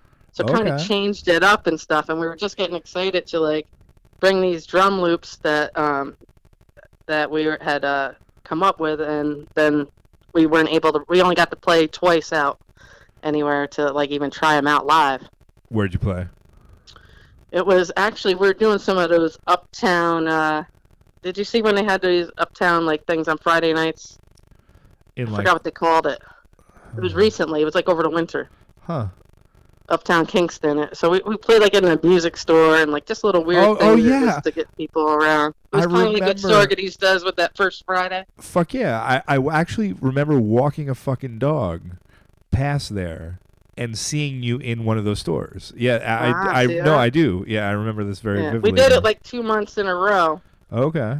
And then everything shut down, come March when we were planning on doing. We were actually going to try to do some double bills with a couple of the bands that I'm playing with. Yeah. And then everything just kind of fell apart. Who knows when we'll all get to start doing this stuff again? Yeah, I mean it's crazy. When do you think that you have any thoughts on when the fuck that's going to be? Have you been doing any outdoor stuff? I haven't done anything at all live. Yeah. Not since the last time I played was with Richie Scarlett at the Chance back in February. Okay. Late, February, you remember? It's just I funny. I think it was the middle of February. I remember we had a Rednecker Mancer show. We played with the goddamn Gallows at BSP on March 9th. And so right before it shut down. Everyone, we choked about, they had just come back from Europe. They had been all over the fucking world, and they were all sick as dogs. And we're all hugging and whatever, and then we thought knew coronavirus was a thing, but we didn't think it was you didn't think it was serious yet, right? And then 2 days later, everything was shut the fuck down. It was oh shit, I shouldn't have hugged that dude. I'm probably gonna die, right? But I didn't, so it worked out. But there are a lot of like outdoor, like you see Lara doing a lot of like the outdoor stuff. Actually, we just went and saw her play at that brewery across the river there in Rhinebeck. Oh, Grand Cru? Yeah, that was really nice. They did a really great job with the social distancing and spreading out all the people. Yeah, I hear it's really nice back there. I haven't gotten a chance to check that out. I've been to a few things at Keegan's, and that seems weird as fuck. Have you I don't know if you've seen how they have it set up, but it's like... Yeah. Actually, we went to see Lara play there once, and also Denise Perrant, who is a former Big Sister, also. You know her, right? I'm not sure if I know Denise. From the Deadbeats. Oh, okay. All right.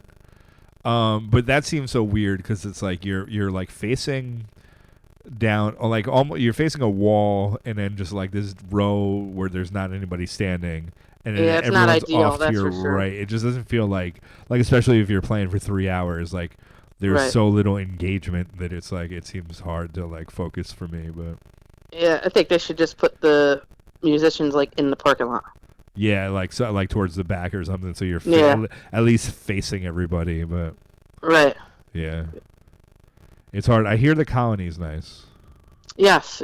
I've seen some video footage, but yeah, I haven't got it yet. I think I'm gonna go see a friend's band play at the Station on Friday. They're playing out. They got stuff going on there. I guess so. It's weird because it's like my friend Dave Panulo and this girl Faye that I work with at the Anchor. Her boyfriend Tyler is just singing, and they're like they're called F16, but it's like a punk rock thing.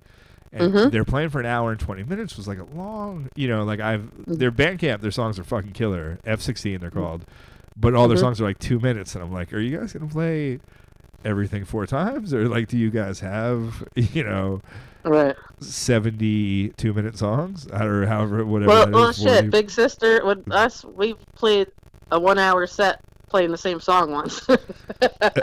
Well, yeah, well, I mean, you guys are good with that shit. We played James Brown's Cold Sweat for an hour at a biker bar like 20 years ago. Yeah. And also we looked at the clock, we go, oh wait, we gotta take a break. That was our problem, like with when me and Larry used to tour with Tiger Piss, is that we were all original, we didn't know that many covers, so like we get to places where it's like you could make $300, which for then was like a lot of money to make. If you play 3 hours, it's like oh sure, and then we try to figure out how to do it, and it's like I don't know, you have to redo stuff or which again I think it always feels so weird to redo stuff as a musician, but I think people listening don't really remember it, or I don't know. I think sometimes I think it's better when things are changed up sometimes. Yeah. That is a nice thing about the blues, though. You kind of jam out with that shit, and So what else? Where else are we going here? I'm getting a little drunk, by the way. That's all right. I'm right behind you. But I worked today, so I had to do it. I had to get some IPAs. Which of the? What are you drinking? Southern Tier. Okay. What kind of Nissan are you driving? Pathfinder. Those are like bougie though. Those are pretty pricey. Right? Bougie. Yeah. Well, I need something that I can tow because I do ride Harleys, so I tow Harleys. Oh shit. And I have a camper, so Right on. You do like some cross country camping trips. Hopefully, we only just bought it over the summer, so. Yeah. And we bought a toy hauler so we could bring the Harley in the camper. Oh shit. That's the way to do it. Fuck yeah. Yeah. Talk about bougie. Yeah, you fucking know what the fuck you're doing. So every episode, first I tried to do like riff lords, and I'd have only riff lords. Then I did a drummers episode, had only drummers. Then it gets too hard to get all 3 of one kind of person that are available on one day. But then if I don't give the episode a title, no one listens to it on the podcast site. So today's episode is called Fear Does Not Exist in This Dojo, because I've been watching that Cobra Kai shit, Yeah. What do you think of that? I hear everybody saying they love it, but I never liked Karate Kid. It's cool, like, I don't know. I mean, I mildly like the Karate Kid. It's cool because they flip it around, like, Daniel LaRussa is kind of the bad guy. He's like the rich fucker. And Is that little blonde-headed punk? No, the blonde-headed punk is the Johnny. He was the bad guy of the original movie, but he's kind of like lovable, down on his luck guy that's always drinking Coors Banquet, the Coors Originals. Yeah. And Daniel LaRusso is this like rich guy that owns car dealerships now, and he kind of like is the rich asshole. So they flip it around like who the bad guy is a lot. So that's kind of interesting, but it's cheesy as fuck. But I can't stand Ralph Macchio no matter what he's doing. Yeah, but some of this is good because he's kind of they make him look like the fucking asshole a little bit, but then they kind of make him look like the good guy, then they make him look like the asshole again. It kind of goes back and forth a lot. But do you have any phobias? I'm terrified of snakes. Yes, and it's birds. Birds? Yeah. Yeah, well, let a bird fly at me. I'll nosedive. I'll stop, drop, and roll. All right. So and everybody laughs at me. Yeah, because you're this badass fucking Harley see. Riding bass player that's afraid of fucking birds. Let a little robin come by me. You'll see me like fall on the ground. All right. Well, with snakes, it's like the sneaky like poisonous snakes, whereas like constrictors don't bother me that much. How do you feel about pelicans? Pelicans. Yeah, like big birds. Yeah. Well, all right. Big birds, I never get that close to them. Okay, like geese? Yeah, I don't like geese. Geese are dangerous. Yeah, geese are, I mean... When I was a kid, I always said that this goose was chasing me. My mother says it was a duck. Okay. But to me, it was a big killer goose. And it was chasing me, and then I jumped up on I had a four-wheeler at the time. I jumped up on the four-wheeler to get away from this thing. And everybody laughed at me. I'm telling you, it was a goose. It wasn't a duck. Whatever. I mean, ducks can be dangerous too. I mean, whatever. I would have ran from a duck too. Who am I kidding? Tweety bird, I would have been out. If you're afraid of a fucking bird, but Killer Goose, I think, would be a good name for a rock band. Yeah, you're right. We should. And catch me by a beach. There's all those seagulls and pigeons and shit flying around. That's right. Like hell. Yeah, so pelicans, yeah, you would be afraid of a pelican. Yeah, I probably wouldn't be a big fan. Have you ever seen an ostrich? Only like as a kid, like at driving through the Catskill Game Farm. Like it's got to be. No, what was the place that had the drive-through? Great Adventure. Yes. And the things put them big ugly heads through try to put it through your window if you open it. Yeah. Great, the Catskill Game Farm didn't have like giant birds. Maybe, but I don't know that they just like came up to you. They were probably behind a fence. One of my earliest memory or like whatever pictures. There's a picture of me like fucking 4 years old, like fucking 3 feet tall or whatever I was, like on my ass with a box of carrots next to me, and this is gazelle over me, like just fucking, ready to go eat them. I guess like my parents gave me a big box and they're like, "Oh, the gazelles, give the fucking things," and the gazelle just knocked my punk ass over. It fucking took the shit. It was no thanks. And then my parents just would do nothing but tell me about it for the rest of my life. For the next 5 or I grew up hearing that story like, "Oh, that's fucking hilarious." Like I was assaulted by a wild animal. You have one job, it's to fucking take care of me. You just watch me get assaulted by you should be afraid of the birds. Yeah, I should. Well, this is a gazelle. It's like one of those deer fucking things, but I don't know. Right on. Well, anything else before I let you go? This has been fun chatting. I think that's it. It's been real. Yeah, it has been. Thanks for asking me. Fuck yeah, man. I like you said, you don't have any recording things, but if you ever think about getting into that, I'd love to send you some drums. Okay. Fucking play. Pass some rock and roll back and forth. Sounds good. Yeah, dude. All right, Des. Take care. Thank you so much. You're welcome.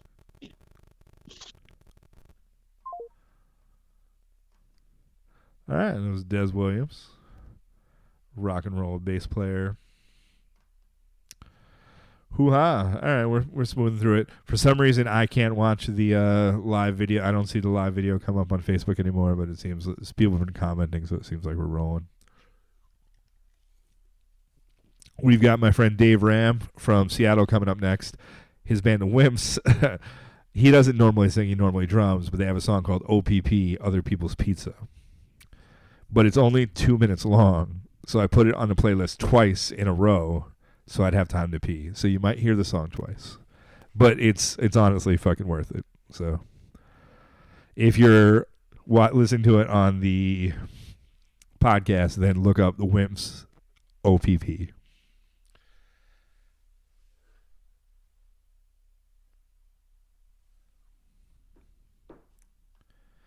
All right, welcome back to episode 17 of 15 Beers on a Tuesday afternoon. Fear does not exist in this dojo. Hope you guys are doing good. It's been a fun one. I feel like I'm drunker than the amount of beers that I've drank for some reason. But if you're watching the Facebook, that was just the Wimps with Other People's Pizza. This is Dave Ramm's opus. I had to play it twice because it's only 2 minutes. It takes me a little bit to piss. Maybe the best rock and roll song ever written, I think. And we're going to give my man a call. If you're listening to this on a podcast site, then you should subscribe or like, or I don't know, what do people say? All the podcasts say the same thing. Like, write a review, tell your friends, send me $33. Yeah, and if you have any thoughts on whether I should move to YouTube or keep doing this on Facebook, let me know that too, because I don't know what the fuck to do, man. I'm a simple man in this crazy world that I don't understand.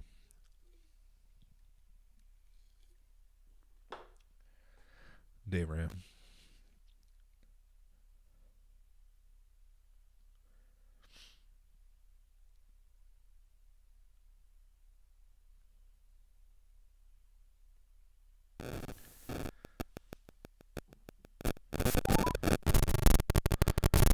Whoa.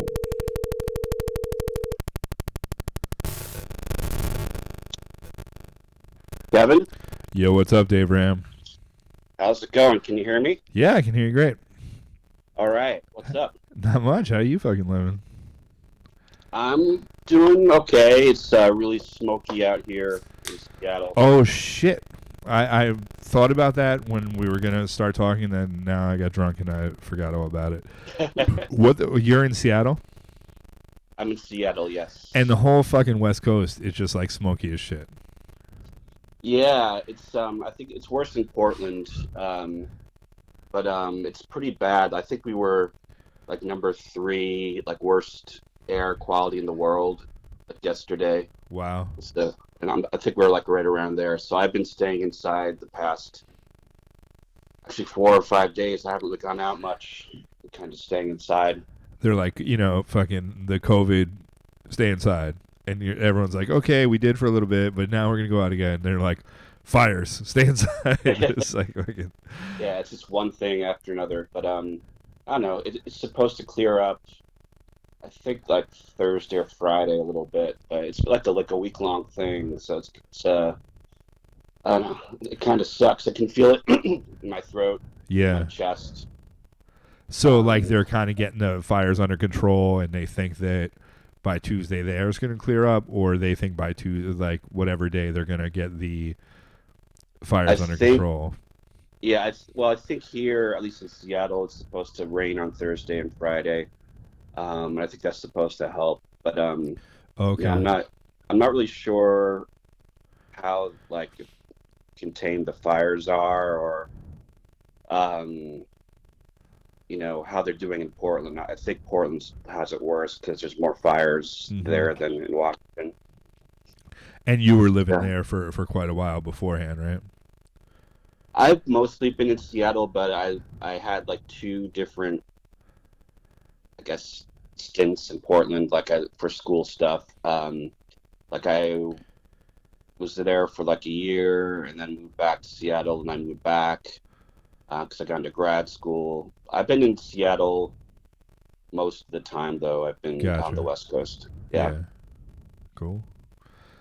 What the fuck was I gonna say? I know some people that like grew up. I'm 45. You're a little bit younger than me, right?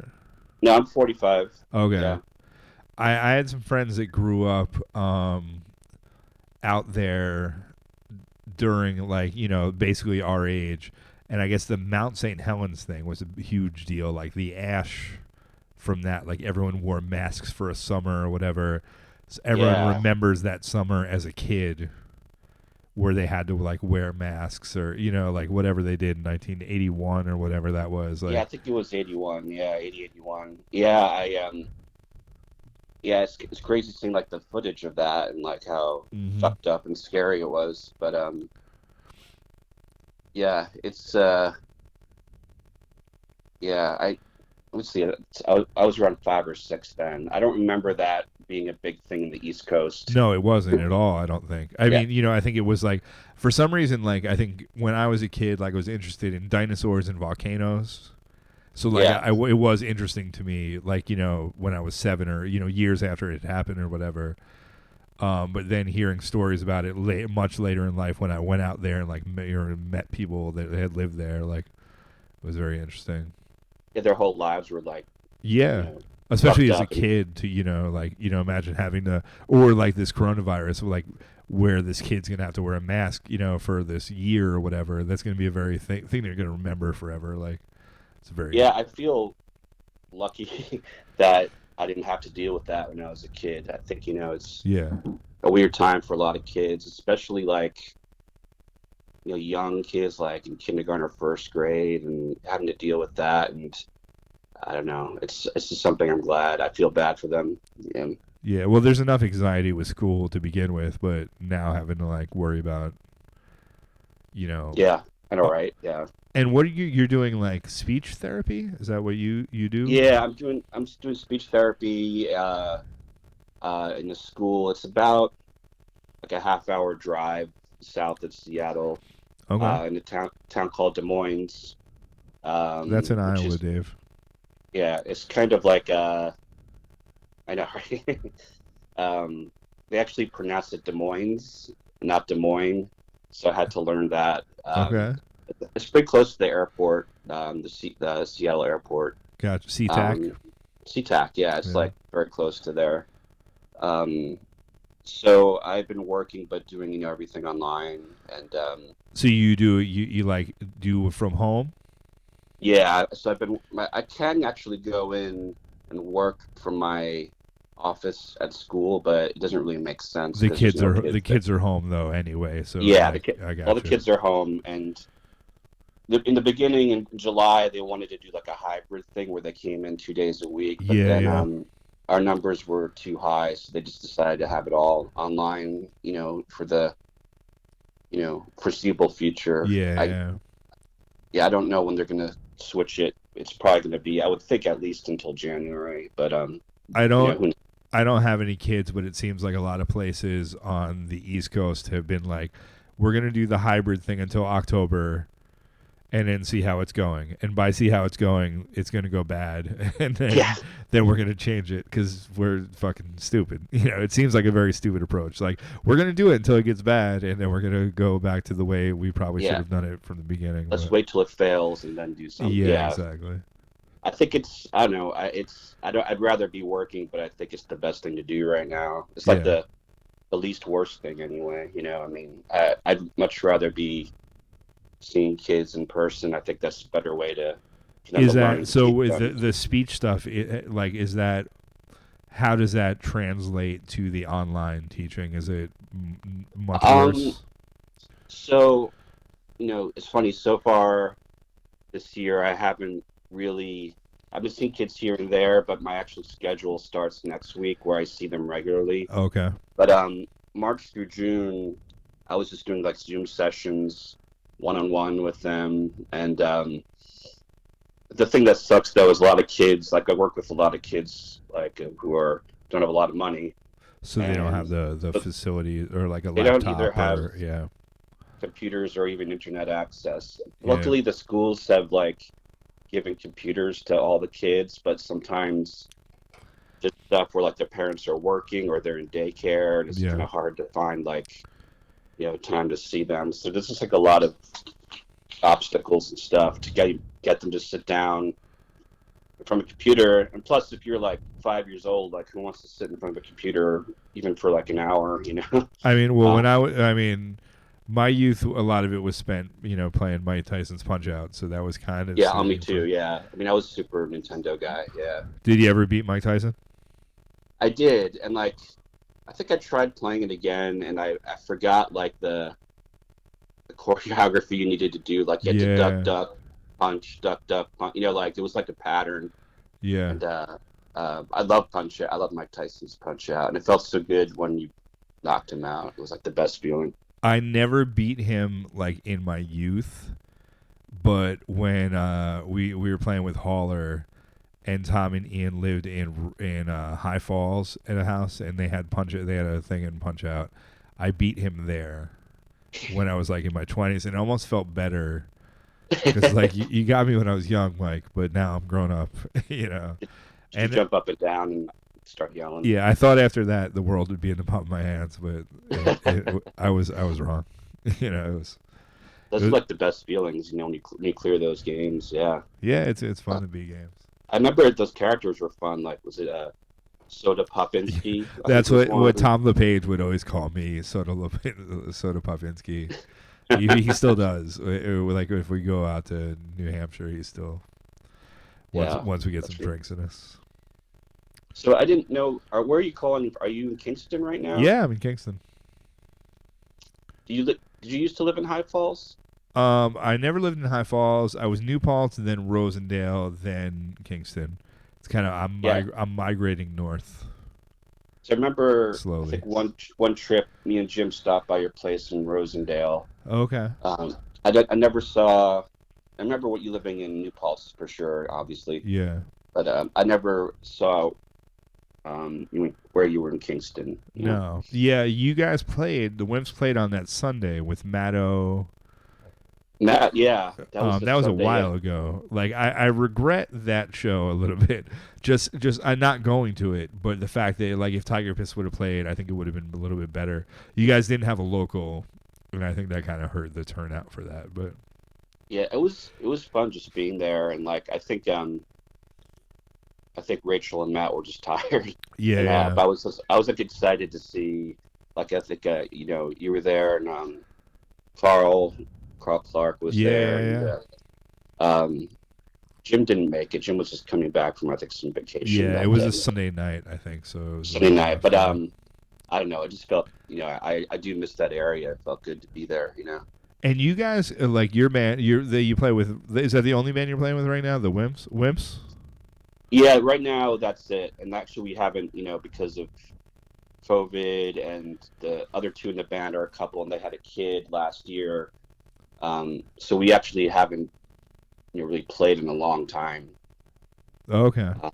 Like before this, yeah. I mean, you're not broken up, but you're just not active.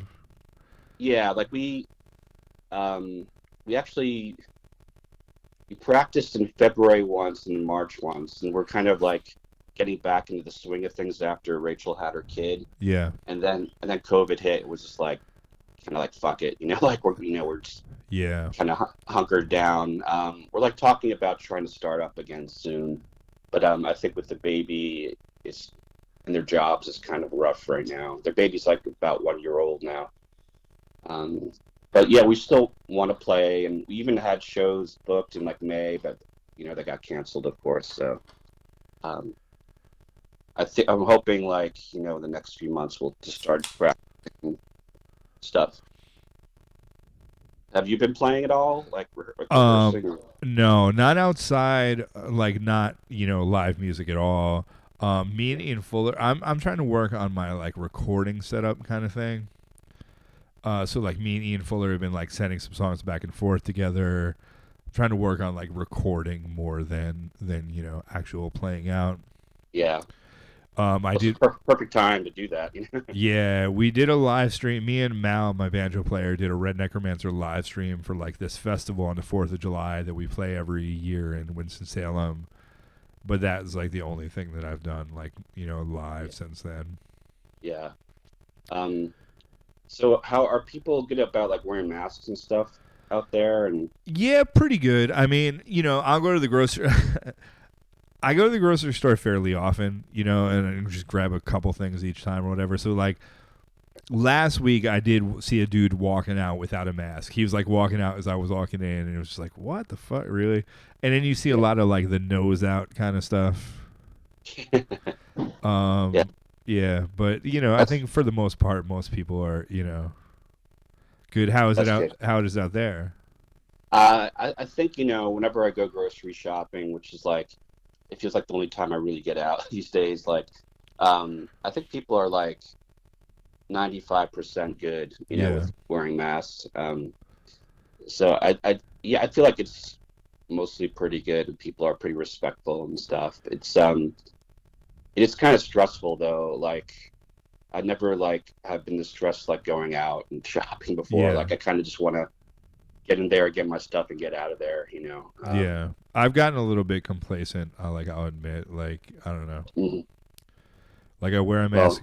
A lot of dog walk are weird, and I've seen some people post why don't dog walkers think that they don't have to wear masks? And I'm if I have a dog, I generally am not going to be within 6 feet of you. That's what. So right. Let's just not get close. Yeah, if I'm just walking around outside, I don't, and there's no one around, I don't really wear it. Yeah. But if I'm walking with a lot of people around, then I'll put it on, kind of thing. Right before I called you, I play. I take a break, and I usually have to piss because I'm drinking beers or whatever. But Other People's Pizza is only 2 minutes long, so I had to put it on the playlist twice. And I did get back just as the second time was starting, but whatever. So we let it play twice. Have you thought about starting your solo career? Because that's obviously the hit. It's not the most played song on Spotify, but only because people don't know about it. I think if I did a solo thing, it would have to be other people writing it, kind of like a charity for Dave Ramm album. I don't know. I don't know how to write songs. Rachel wrote that song, and she wrote Other People's Pizza for you. Yeah, basically, yeah. Oh, wow. Okay. I might have changed a couple words, but it was pretty much all her. All right. And it's fucking. I mean, it's pretty perfect. It's pretty perfect for me. The idea was one night I think we were hanging out. It'd be funny to do a Dave Ramm album, kind of a Ringo Starr, kind of where kind of just getting other people to write the songs and me singing terribly on it. You sound fucking great. Only if it's cheese. That's fucking great. And we recorded it, and it was the first time I've played drums and sang at the same time, which it took a little bit, even though it's really. Did you recorded it? You played drums and sang while you recorded it? No, but doing it live. Yeah, that's probably it's difficult. But I just kept it really fucking simple, and was I'm just gonna keep it really easy so I can play drums and sing it at the same time. Yeah. But it's super fun. I mean, I don't know, it's fun trying new things. Yeah, dude. Yeah, absolutely. I think it's the fucking hit too. I think it's not to diminish any of the other one's material, but I think it's pretty catchy. I mean, yeah. Kids like it too. I've heard of a lot of little kids liking it, and that feels really good. I think we should do a kids album. That'd be pretty awesome. And do you go pizza only cheese? Is that your?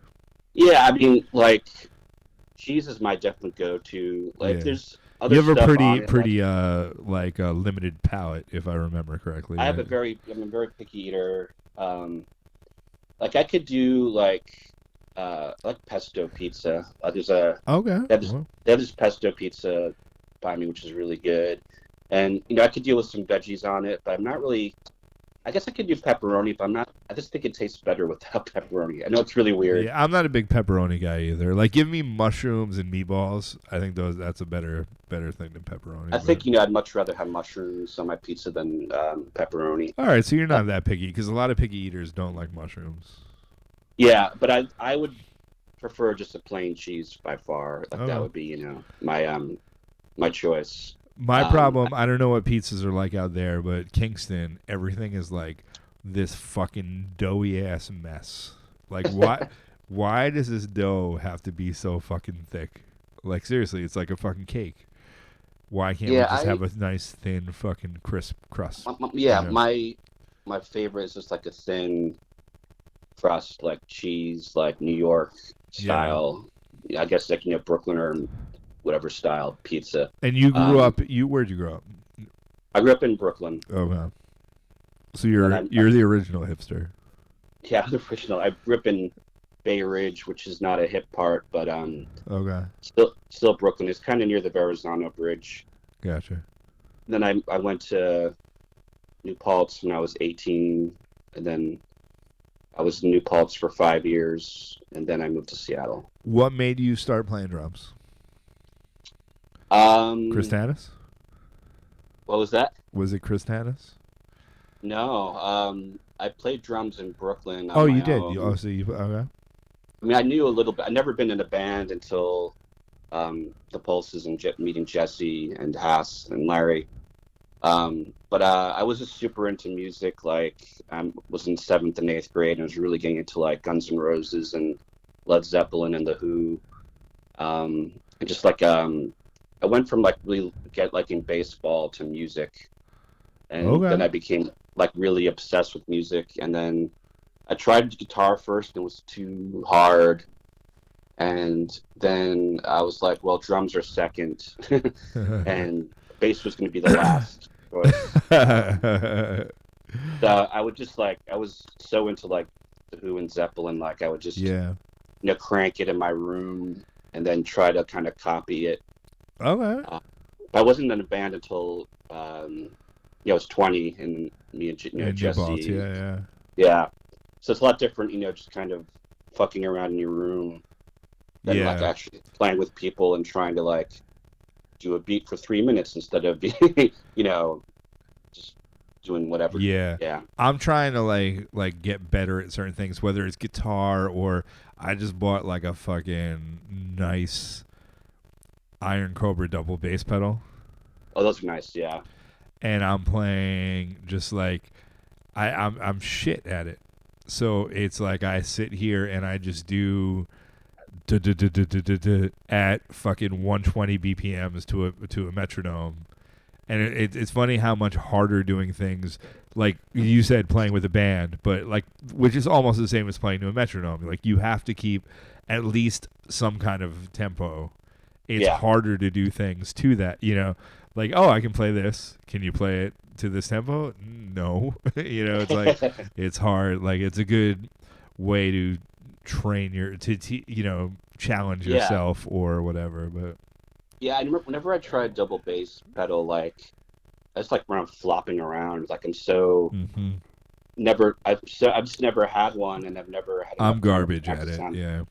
Yeah. And then, I think someone was just like, tell me like, you just think of, the left. I mean, I'm a righty, so like the left foot would just be kind of like, I don't know, like hitting the hi-hat, and the right one would be like how you normally would play. I don't know. Yeah. It's, I like watching Keith Moon play and how he's just kind of like spastic and all over the place, and it's like it still kind of sounds good, even though I don't know like if he like technically knows what he's doing, but it just sounds really cool. Yeah. I mean, he's a fucking savage, and I don't know that, like, I could never play like that. I just don't have the like, wherewithal to like be as frenetic as him, but the natural ability or cocaine to play like Keith. So you said you were into baseball before that. You're a Mets dude? Yeah, I was a huge Mets fan. So you were like 80s, like the Strawberry Gooden, fucking Mookie Wilson. That's a good Mets era. Yeah, that was like, the prime Mets area. I started getting into them in 84, and that was like Gooden's first year. And then 85 was like, they had a great year, but lost. Yeah. Cardinals. Fuck the Astros, right? No, the Cardinals beat them that year? The Cardinals won the division 85, and then in 86 they won everything, and it was like the best, World Series, the best feeling. And then I kind of still paid attention, but like I started losing interest. But I was, for like a good 3 or 4 years, I was super into it, and I'm kind of getting back around to it a little more. I'm still like, I try to watch Mets games when I can. Have you been watching this year? I watched a couple, but I don't have the subscription to watch Mets games, so I've watched a lot of Mariners games. And I've kind of become a Mariners fan. Mets are still number one, but Seattle Mariners are definitely become pretty close just because that's what's here, Yeah, I mean, and they're fun. They were at least. I remember like going out in the early 2000s and visiting my friend Justine and like Edgar Martinez, Ichiro. They had like a kind of cool team about them, Yeah. like. Yeah, the 2001 team was like. Yeah, and that's when you were out. Yeah, right. Not long after, or you were out there when that team was around, and when Safeco was built. Like you were there, right? Yeah, I was here for the implosion of the Kingdom. Did you see any games at the Kingdom? No, I never. They blew it up. I think like the year I moved here, or maybe the next year. Yeah. And I kind of wanted to go because I know like they had concerts there too. Would have been kind of fun to check it out. I've heard like a lot of bad things about the sound for concerts there, just like bounced around like crazy. Yeah. But I know like lots of cool bands play there. I think the last thing there was like a U2 show or something. Oh wow. But all the big bands would do their shows at the Kingdom. Fuck yeah. But yeah, I started going to Mariners games again. I mean, not this year, but I was doing like about a good 4 or 5 a year, and it's a Safeco. It's called T-Mobile now. It's a pretty awesome place to go. Yeah, it's a great. I like seeing games there a lot. Yeah, it's a cool field. Are you Yankees or Mets or not? I grew up like early 80s, like when I was like 6, 7 or whatever. Like I spent a lot of time with my grandparents. Because my parents were like in a very volatile situation or whatever. And so the only way when I stayed with my grandparents I could stay up past 8 o'clock was to watch the Yankees games with my grandma. And she used to love like Lou Piniella and fucking Goose Gossage. Like those were her two favorites.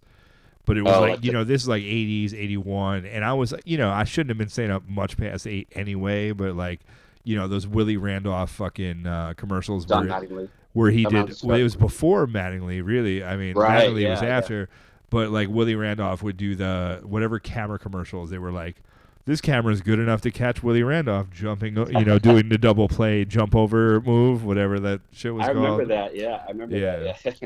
But and I grew up with that. And then just was a Yankees fan. I remember the mid '80s when I was in like junior high or whatever, with like 86, where like the Mets were winning or whatever, and I was like, should I switch and be a Mets fan? Like who am I? Like I don't even know who I am, like, and it was like no, I can't, like I'm just gonna like this team or whatever, but yeah, it feels like you can't betray your initial which is like again kind of insane. Like I decided to like this team for this reason, and I can't go against that for this arbitrary fucking idea in my fucking head. Yeah, I don't know why. Like I picked them. I mean, I picked the Mets because they were like winning at the time, I guess. But I was like 8 or 9. I think I liked the blue color of their uniform. Yeah. Or like they had interesting character, like Mookie Wilson, fucking Lenny Dykstra. Like I know a lot of people from that team, and they were very Doc Good and. Like Gary Carter, that was an interesting fucking team. They had a lot of personality. It is a great team to follow, Yeah, Keith Hernandez, Ron Darling. Yeah, of course. Jesse Orozco. Yeah, there's a lot of fucking great personalities on the team. That's what when I like later on, like I remember the Yankees, like late '90s. They're Bernie Williams, Andy Pettitte. They're Cheater. They're winning. Mariano Rivera, when they're winning, people being like, "Oh, well, you just like winners or whatever." And I was like, I remember Lou Piniella in 1981. I remember my grandmother being like, "Goose," Goose Gossage or whatever. Like I remember Dave Winfield. Dave Winfield's my fucking hero. Like don't give me a fucking hard time. Like Mr. April. Exactly. Yeah. Which I mean, a lot of those big hitters are, not always it's always the Scott Brocious or the fucking, the weird fucking Howard Johnson that fucking hits the home run. Brocious has the best like last name, and Scott Brocious. It sounds fucking cool name. You like that? Right. Yeah, I always like I don't hate the Yankees at all. Like I like I'll go to a Yankees game. I just I guess my heart's with the Mets. But I always loved watching Mariano pitch. Like Yeah, he's just he so was smooth. great. Yeah. He's so smooth and like he never seemed like I don't know. He's like unflappable or something. It's just kind of cool. Have you ever been to a game where he's out there for batting practice? No, can he hit? No, but he fields, and he would have been probably the best fielding center fielder, like of his era, if that's what he had decided to do. Like he is like his thing is he loves like snatching, doing that like Dave Winfield over the wall snatch thing. But then he'll throw the ball to whoever would have caught it anyway. But like he is like one of the best outfielders that like he could have been a great defensive outfielder. That's super cool. Yeah, I'm pretty sure that like whoever it was his last year that he played, I was kind of out of the baseball loop then, but I'm pretty sure they let him go in for to the outfield for a out or something like during one of his last years or whatever. I think like they're different positions obviously, but like Mariano and Ichiro, just a kind of like smoothness, like this kind of remind you of each other, and like that's why I liked Ichiro too, because he seemed just so calm and like kind of like like this is his job. We're going to go up there and going to do it really well, and then like you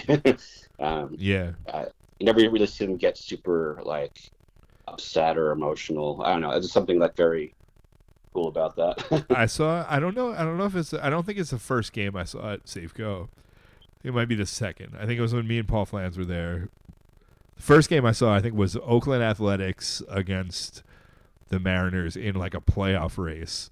And I think that was pretty gnarly. Like, I think Edgar Martinez won with like a fucking double to the fucking gap or whatever. That's cool. The next time I was there, it was against the Angels when Vladimir Guerrero was an Angel. And just seeing like the difference between those two, like Ichiro in right field and then Vladimir in right field. Like Vladimir is twice the size. Yeah. And it looks like he's a centaur. He basically looks like a fucking centaur to me, Vladimir Guerrero. Like, why do your thighs come up to 75% of your body? But then Ichiro as well. Like they both look like almost like comic book characters. Like they don't move like normal people. But I know. Yeah, totally. I agree. Yeah, it's also crazy, kind of the difference in the crowds at like Safeco compared to New York crowds. Like, I mean.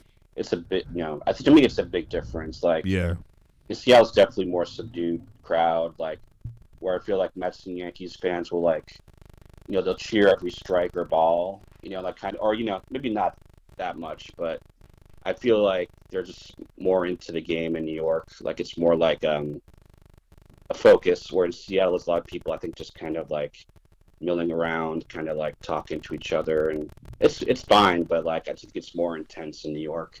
Yeah, I felt like it was that originally, like when I first started going to games, like in the early 2000s or whatever. But I don't know now, like everything's so corporate. I'm not sure. I don't know. Can you tell me a Mariner story for a second? Because I gotta piss. Oh yeah, Mariner story. I don't know if it can be short. What? I remember when the Mariners play. There's a couple teams that I really fucking hate going to the stadium to see the Mariners play, and that's the Toronto Blue Jays and Boston Red Sox. The Toronto Blue Jays, because all the fucking Canadian Toronto fans come down to Seattle.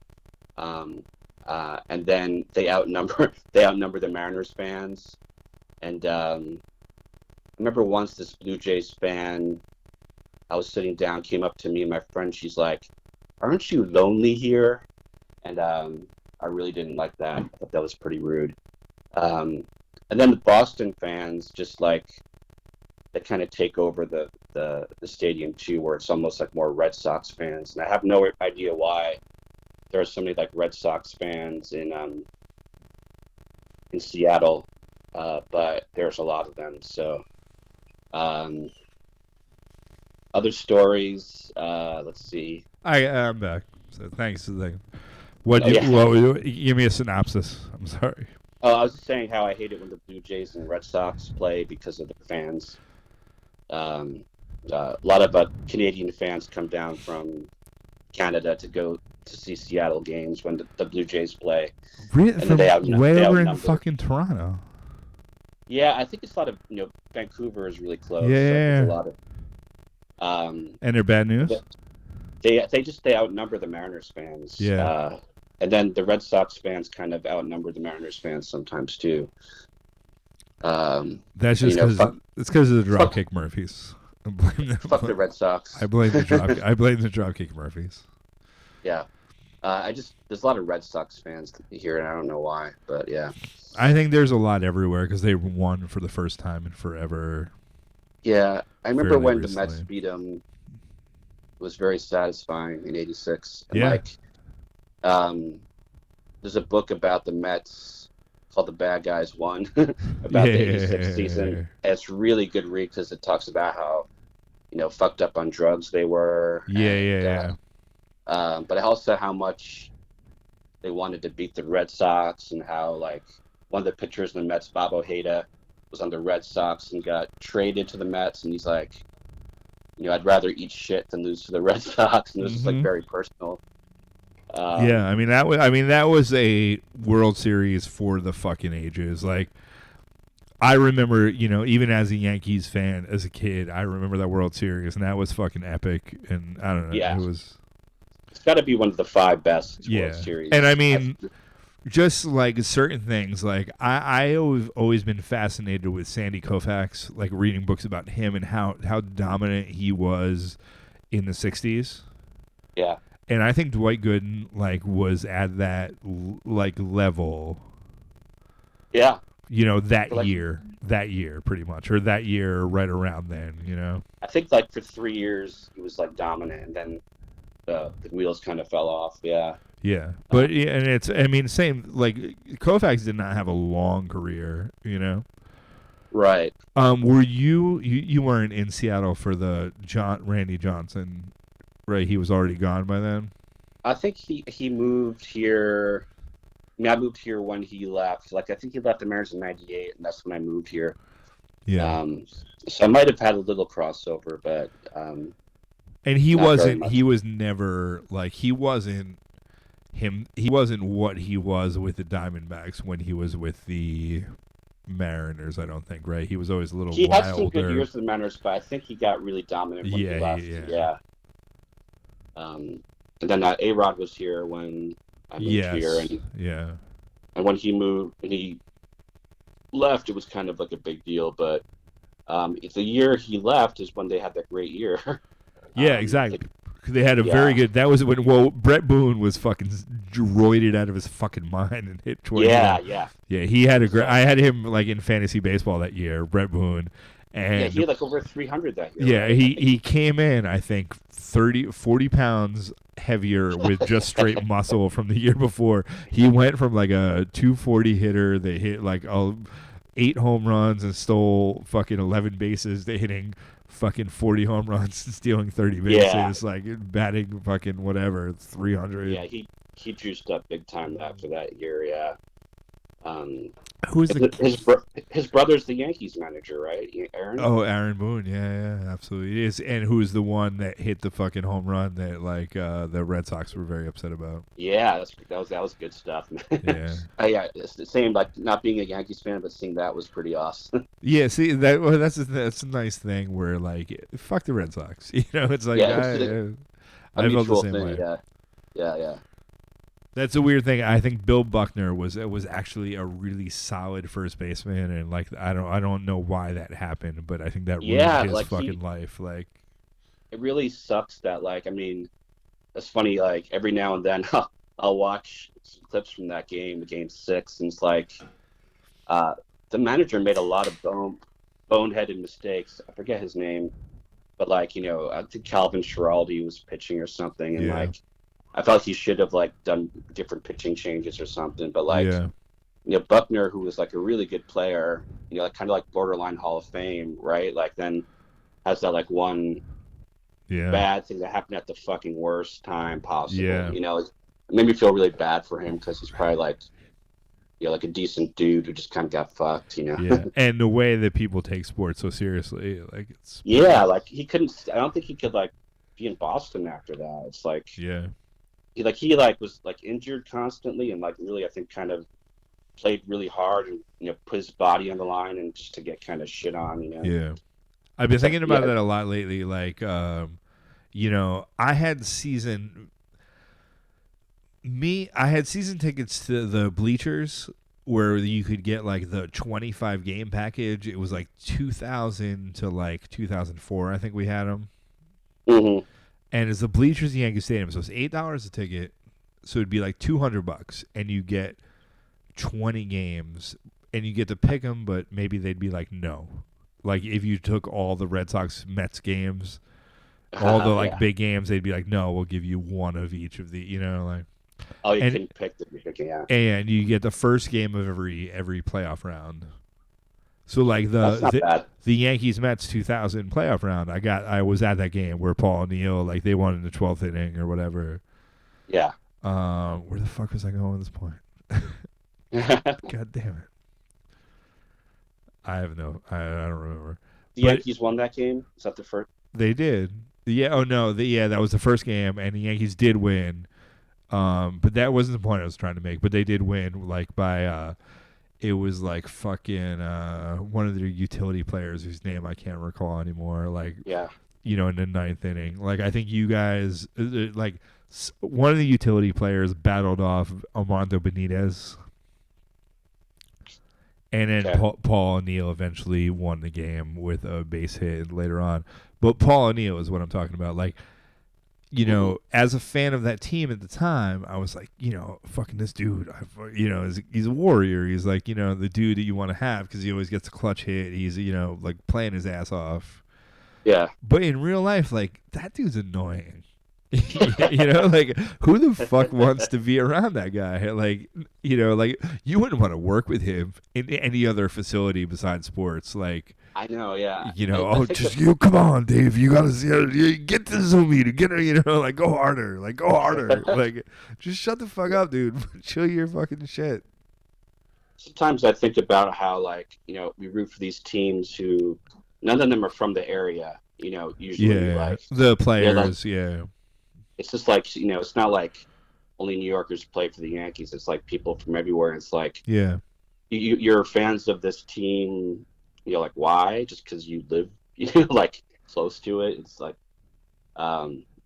it's weird when people like it becomes their life. And, I mean, and I've been obsessed with like there have been certain New York Giants football seasons where I've gotten obsessed a little bit, like, and it's a good distraction. Like it's good to get carried away with, but I think it is kind of crazy if you can step back for a second, like people's when they beat the Patriots, that was amazing. Yeah, that was pretty good.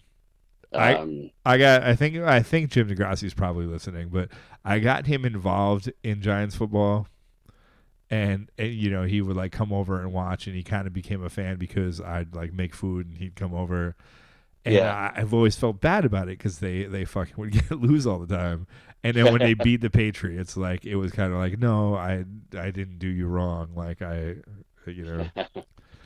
got you involved in something worthwhile, Yeah. Yeah. What? How many are you on right now? How many beers? Let's see.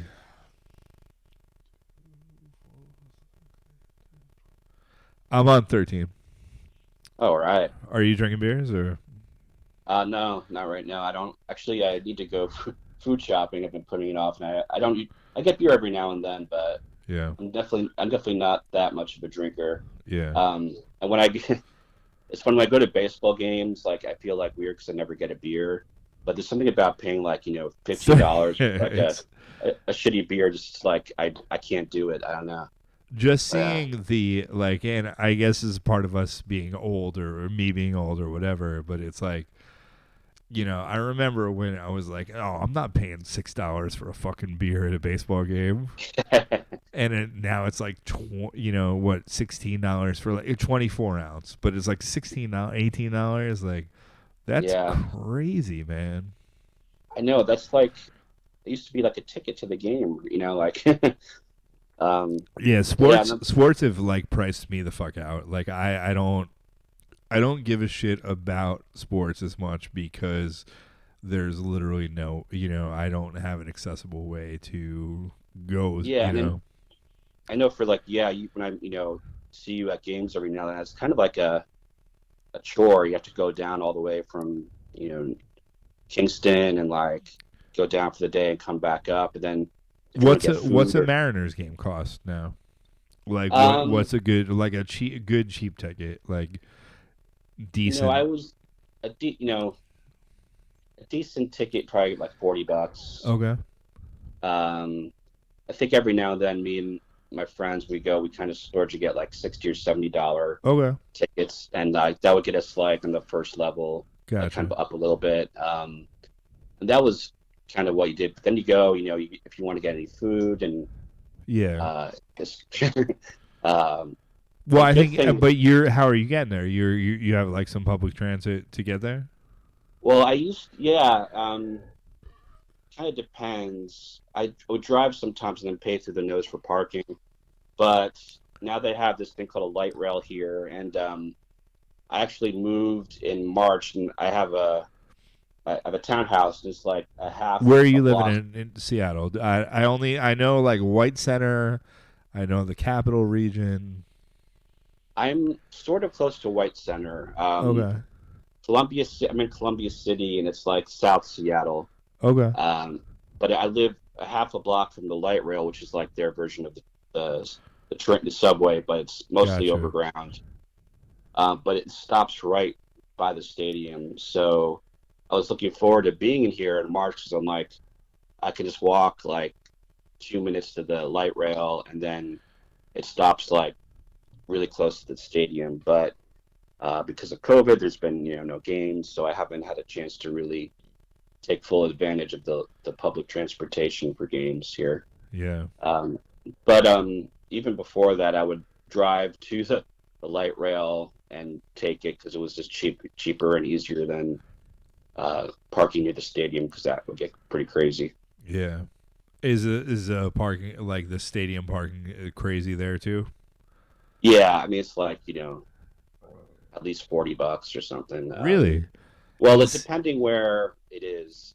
I guess that I don't know what the prices are in New York because I'm so used to here, but yeah, I mean New York's a nightmare, but yeah, but there's a place right next to the stadium. I think it's like $40 or $50. Wow, I mean that seems like high to me, but I don't know. Yeah, there's a lot of little nooks and crannies where businesses kind of open their parking lot for $20 parking to make a quick buck. But you get like into any Seahawks? You get into any Seahawks shit? I like watching the Seahawks. I like Russell Wilson a lot. He's super fun to watch play. I've only been to one game in person, and it was pretty intense. Man, people were like on their feet the whole fucking time, like yelling. I don't know if I could see myself doing that a lot. Like I like watching games on TV. Yeah, but I think football is like better for TV. I think baseball is fun to be at if you're not going to spend $1 million. If you're not going to spend right. Baseball's not like I'm not going to spend $300 for a baseball game. If I can spend $70, $75, and go to a baseball game and get a little bit drunk and have fun, that's worth it to me. But that's like my threshold. Like $75, no more. Like $100 is not $100 of baseball. No. I'm sorry. Yeah, that's when you feel like shit. That's like give me like I paid maybe $100 for that like 12-inning Yankees Mets Game 1 World Series game. I'd pay $100 for that. But like regular season, like no, I'm not gonna watch. I'm not gonna watch some like 8-1 massacre for $100. Like you're out of your mind. I think. Do you remember the game we went to at Yankee Stadium where it was fucking freezing? Yes, I do. Yes, I do. That was like in April. Was that maybe 2 years ago or 3 years ago? But that was rough. Yeah, it was, and it was an exciting game. It seemed, it was fun to be at a game. It was, my first time at a game in years, and that was a lot of fun. But yeah, it was fucking cold as fucking shit. And then with the pitching changes and the, it's a lot to fucking. It was extra inning game, I think. Yeah. And then like you guys left, and I stayed, and I got to move down to like the first level because everyone left because it was so cold. And that was kind of cool, but like it was hard getting through that game because I think I had to like think about being cold and having to take a leak at the same time. It's like It's I don't. not Well, fun. the lines for the bathrooms are really long because the bathrooms are only place fucking warm. So there's dudes hanging out in the fucking bathrooms to like stay warm. It's like this is you paid $100 to get in here. You're not a hobo. Like buy a better coat, motherfucker. I don't know. Yeah. I don't know. Fucking, Well, that's when when you spend a lot of money and you're like not freezing cold and want to go home. It's like I don't know. You like try to reassess your how you're spending your money. Yeah.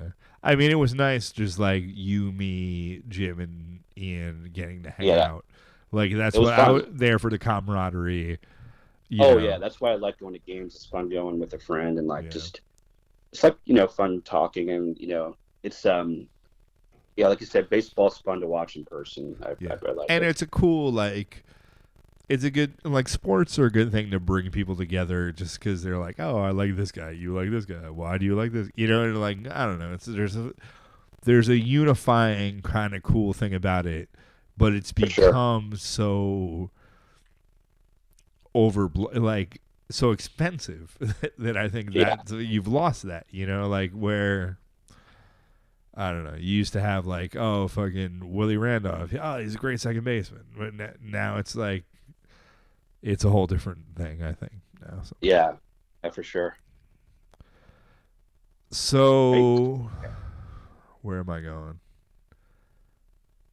When you moved out to Seattle with the Pulses, right? Yeah, kind of. So Jesse and Larry moved out before I did. They moved out almost a year before I did, and then I had graduated and was living in New Paltz, and I was working at the Barnes & Noble in Poughkeepsie, and I was like, I didn't know what to do with my life, and I really wanted to play with Jesse again, and he was in Seattle. And then I visited there with Ian Barnett and Jim, and I was like, oh, I think I could live here. And then me and Ian Barnett decided to move to Seattle, I think it's about 9 months after Jesse and Larry had moved here. Okay. And the idea was to do the Pulses again. And we started out doing it with me, Ian Barnett, and Jesse. And then Ian quit, and then we got this guy named Shannon. Did you drive out there, or did you? Yeah, me and Ian drove from New Paltz to Seattle, and we did it pretty quickly. We did in 4 days. Yeah. We didn't really feel the need to stop very much. We stopped at Mount Rushmore. What were you driving? I was driving a Chevy, I think it was an 88 Chevy Beretta. Do you drive separately? No. No, we drove together. Yeah, okay. We drove together in my car. So you went north. You stopped at Mount Rushmore. I've never been there. Yeah. We went to Waldrug. That that's a fake country western town, very touristy. Okay, it's northern South Dakota thing as well. Yeah, I've never been to either Dakota or Hawaii. Those are the 3 states I haven't been to for some reason. I've been to those, but it was pretty fun. It was kind of exciting because this was before GPS, and I remember getting the AAA triptychs or whatever they had. To get the maps to go there, and I had never driven across country, so I was a little nervous about it, but it was cool having Ian there, and Ian's like a rock, fucking steady Netty Ian Barnett. Yeah, he's a solid dude. But yeah, we didn't really do much. I think it was just we didn't have a whole lot of money, so it wasn't let's go, party it up. We just, went to pancake houses and slept in hotels, and and But got that's to an Seattle pretty quickly. interesting part of the country to drive through. Like, you know, the Dakotas, and you probably drove through Montana and Wyoming, and, you know. That was beautiful. Yeah. That whole Montana, Wyoming was great. But I remember I hit a deer, like, in the middle of the night, I think in Wyoming. And it fucking freaked me out. Like, I hit it, like, dead on, going, like, you know, 60, 70, and holy shit. pitch black. And, you know, I remember, you know, I pulled over right away and was like, shit, fuck. And I stopped, and then I got out of the car, and then Ian's like, can you get back in the car? Let's drive a little more. I was just like, okay. And then I drove like another mile, and I was like, why did you want me to keep going? And Ian was like, well, I could hear the deer moaning in the road, and it was freaking me out. Wow. Jesus. So I don't know, like, I didn't, you know, we didn't have cell phones. I didn't know, like, yeah. do I call, like, the police and tell them that I hit a deer and that carcass might be on the highway? Like, I just didn't know what to do. So we just left, and it was like, I couldn't open my driver's side door, and my light was busted. And I was just, I think I had Ian drive after that. I was just really freaked out. Yeah. And Ian was kind of like, whatever. But I remember we got to a hotel, and I was just like, oh my God. That was like the most exciting thing that happened. I think Ian got pulled over for speeding, but talked his way out of it. All right, nice. And then we got to Seattle, and I didn't know how long I'd be here, and I'm kind of surprised I've been here for like 22 years now, but I like it. Was Barnes and Noble your first job when you got on there? Yeah, so I had worked at the one in Poughkeepsie for about a year. Lara from Tiger Piss worked there as well. After you at the Poughkeepsie one, yeah. Oh, wow. So, yeah, I worked in the Poughkeepsie one from 97 to 98, and then I got a transfer to the Seattle one. So that was kind of nice. So I knew I had a job right away. And back then, it actually kind of was okay. You know, I could make a living working at Barnes & Noble and splitting rent in a 4-bedroom house in Seattle. Because rent was cheap enough? Like, what were you making per hour at Barnes & Noble? Is it okay to ask? Maybe like $10, you know. Okay, yeah. But in 98, it was like... That was good. Great. Yeah. It was like, okay. So I lived in a house it was me, Jesse, Larry, and Ian, and we shared a house then. Yeah, but Barnes & Noble was cool. I met a lot of cool people there, but I wound up working there for like 14 years, and I was really fucking hating it at the end.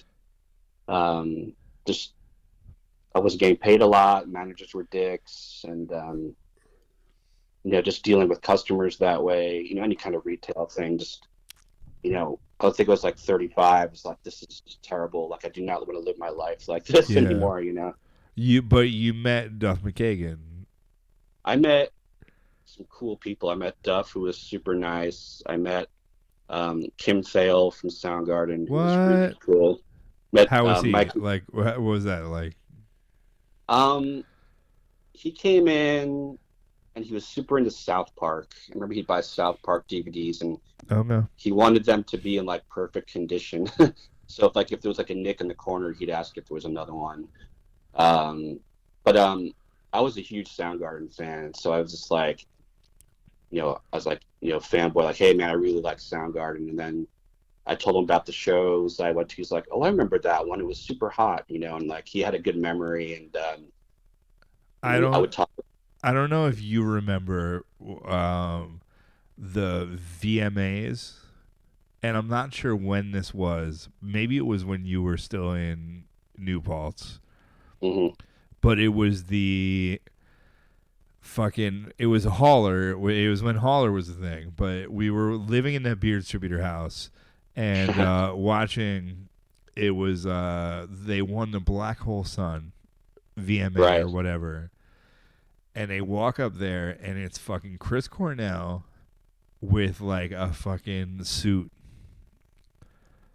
and Kim Thiel with a fucking threadbare Sonic Youth shirt, like you can see through fucking holes through it, and he's just got a natty light in his fucking hand.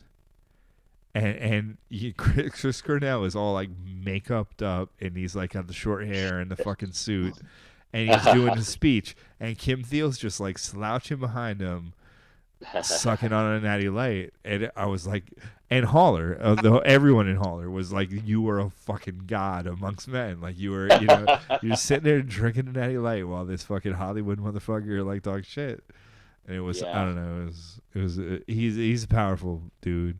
He's got great riffs. He's he's great. I always liked it because he came to Barnes and Noble kind of often, and like we kind of developed like a slight friendship because we talk about music and stuff, and he was always like willing to talk, and like he likes to talk actually, and like do you have his number?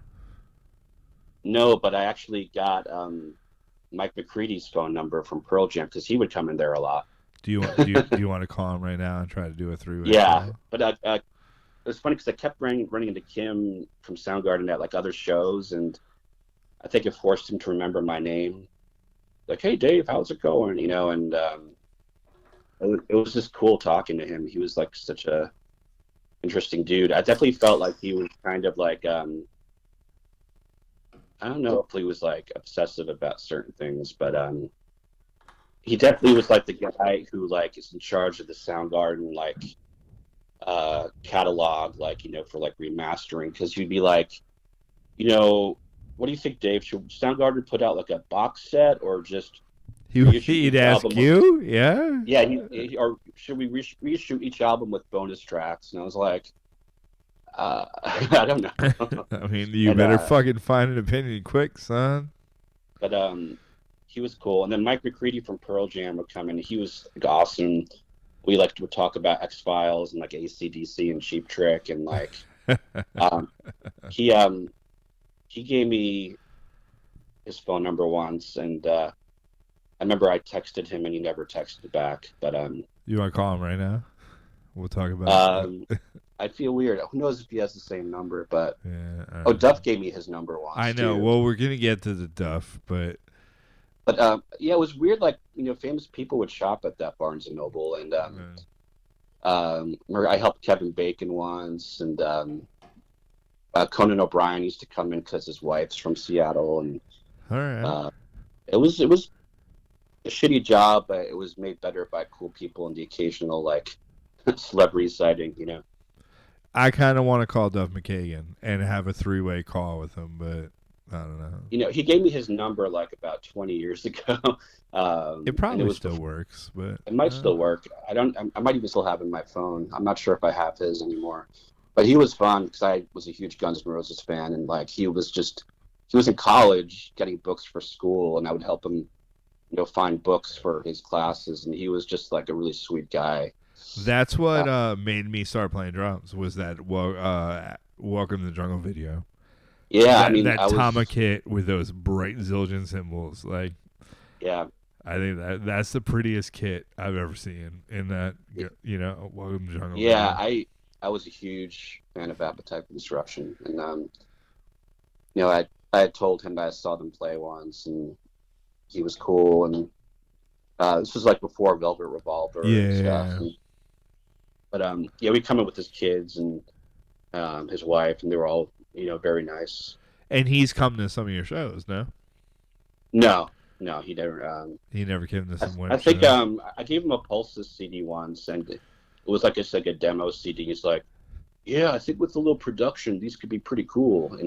But he was like kind of a guy about town because he had been in like a lot of punk bands. Well, he's the fastback. The fastbacks, like, are they like well known about? I mean, right? Are they? Do they live there? Do they?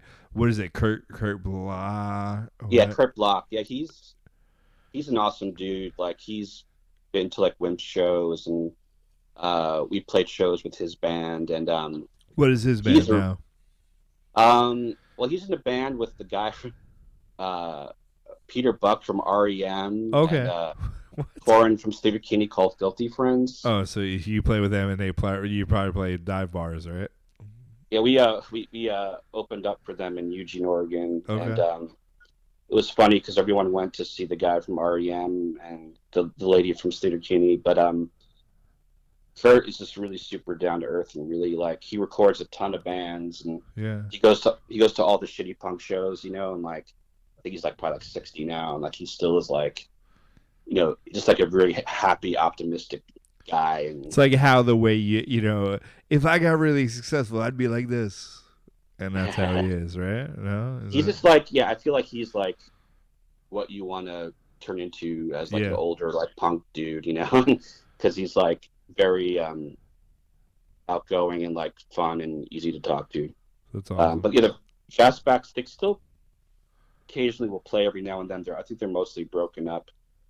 But yeah, he was also in the Young Fresh Fellows, another band that plays every now and then. Oh. But he's super cool. I like him a lot. All right. Well, hey man, it's been fucking great, Chad. Yeah, man. I talked to you for an hour. Jesus Christ. Yeah. I mean, do you anything else you want to go through? No, I think we covered a lot. We talked about music and baseball, and we didn't talk about Jim DeGrassi, but we could save that for another time. Yes, we can. We could talk shit. You know, my favorite thing about Dave Ramm talking on the phone is that it's Dave Ramm and he's talking on the phone. I was excited you asked me for an interview because yeah, dude. And honestly, I was excited to chat with you. And honestly, the third interviews are always hard because I'm drunk as shit. And it's good because you and me are naturals. You kept it together, man. No, it was you. It was all you. We're good friends. Yeah. All right, man. Well, have a good night. I'll keep in touch if you want a round 2 someday. I will. Love you, bud. All right. Take it easy, man. Bye. All right, bud.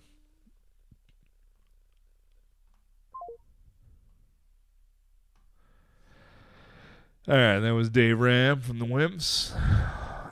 Thanks for tuning in to episode 17 of 15 Beers on a Tuesday afternoon. We're going to close out with some Dead Unicorn, but if you hear this on the podcast, you won't hear that. But look for Dead Unicorn because they're really fucking good.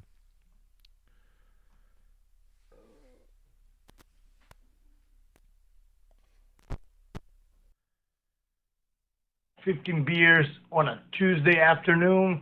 That sounds about right. That sounds metal as fuck. 15 Beers on Tuesday afternoon is a Crazy Rev Kev production.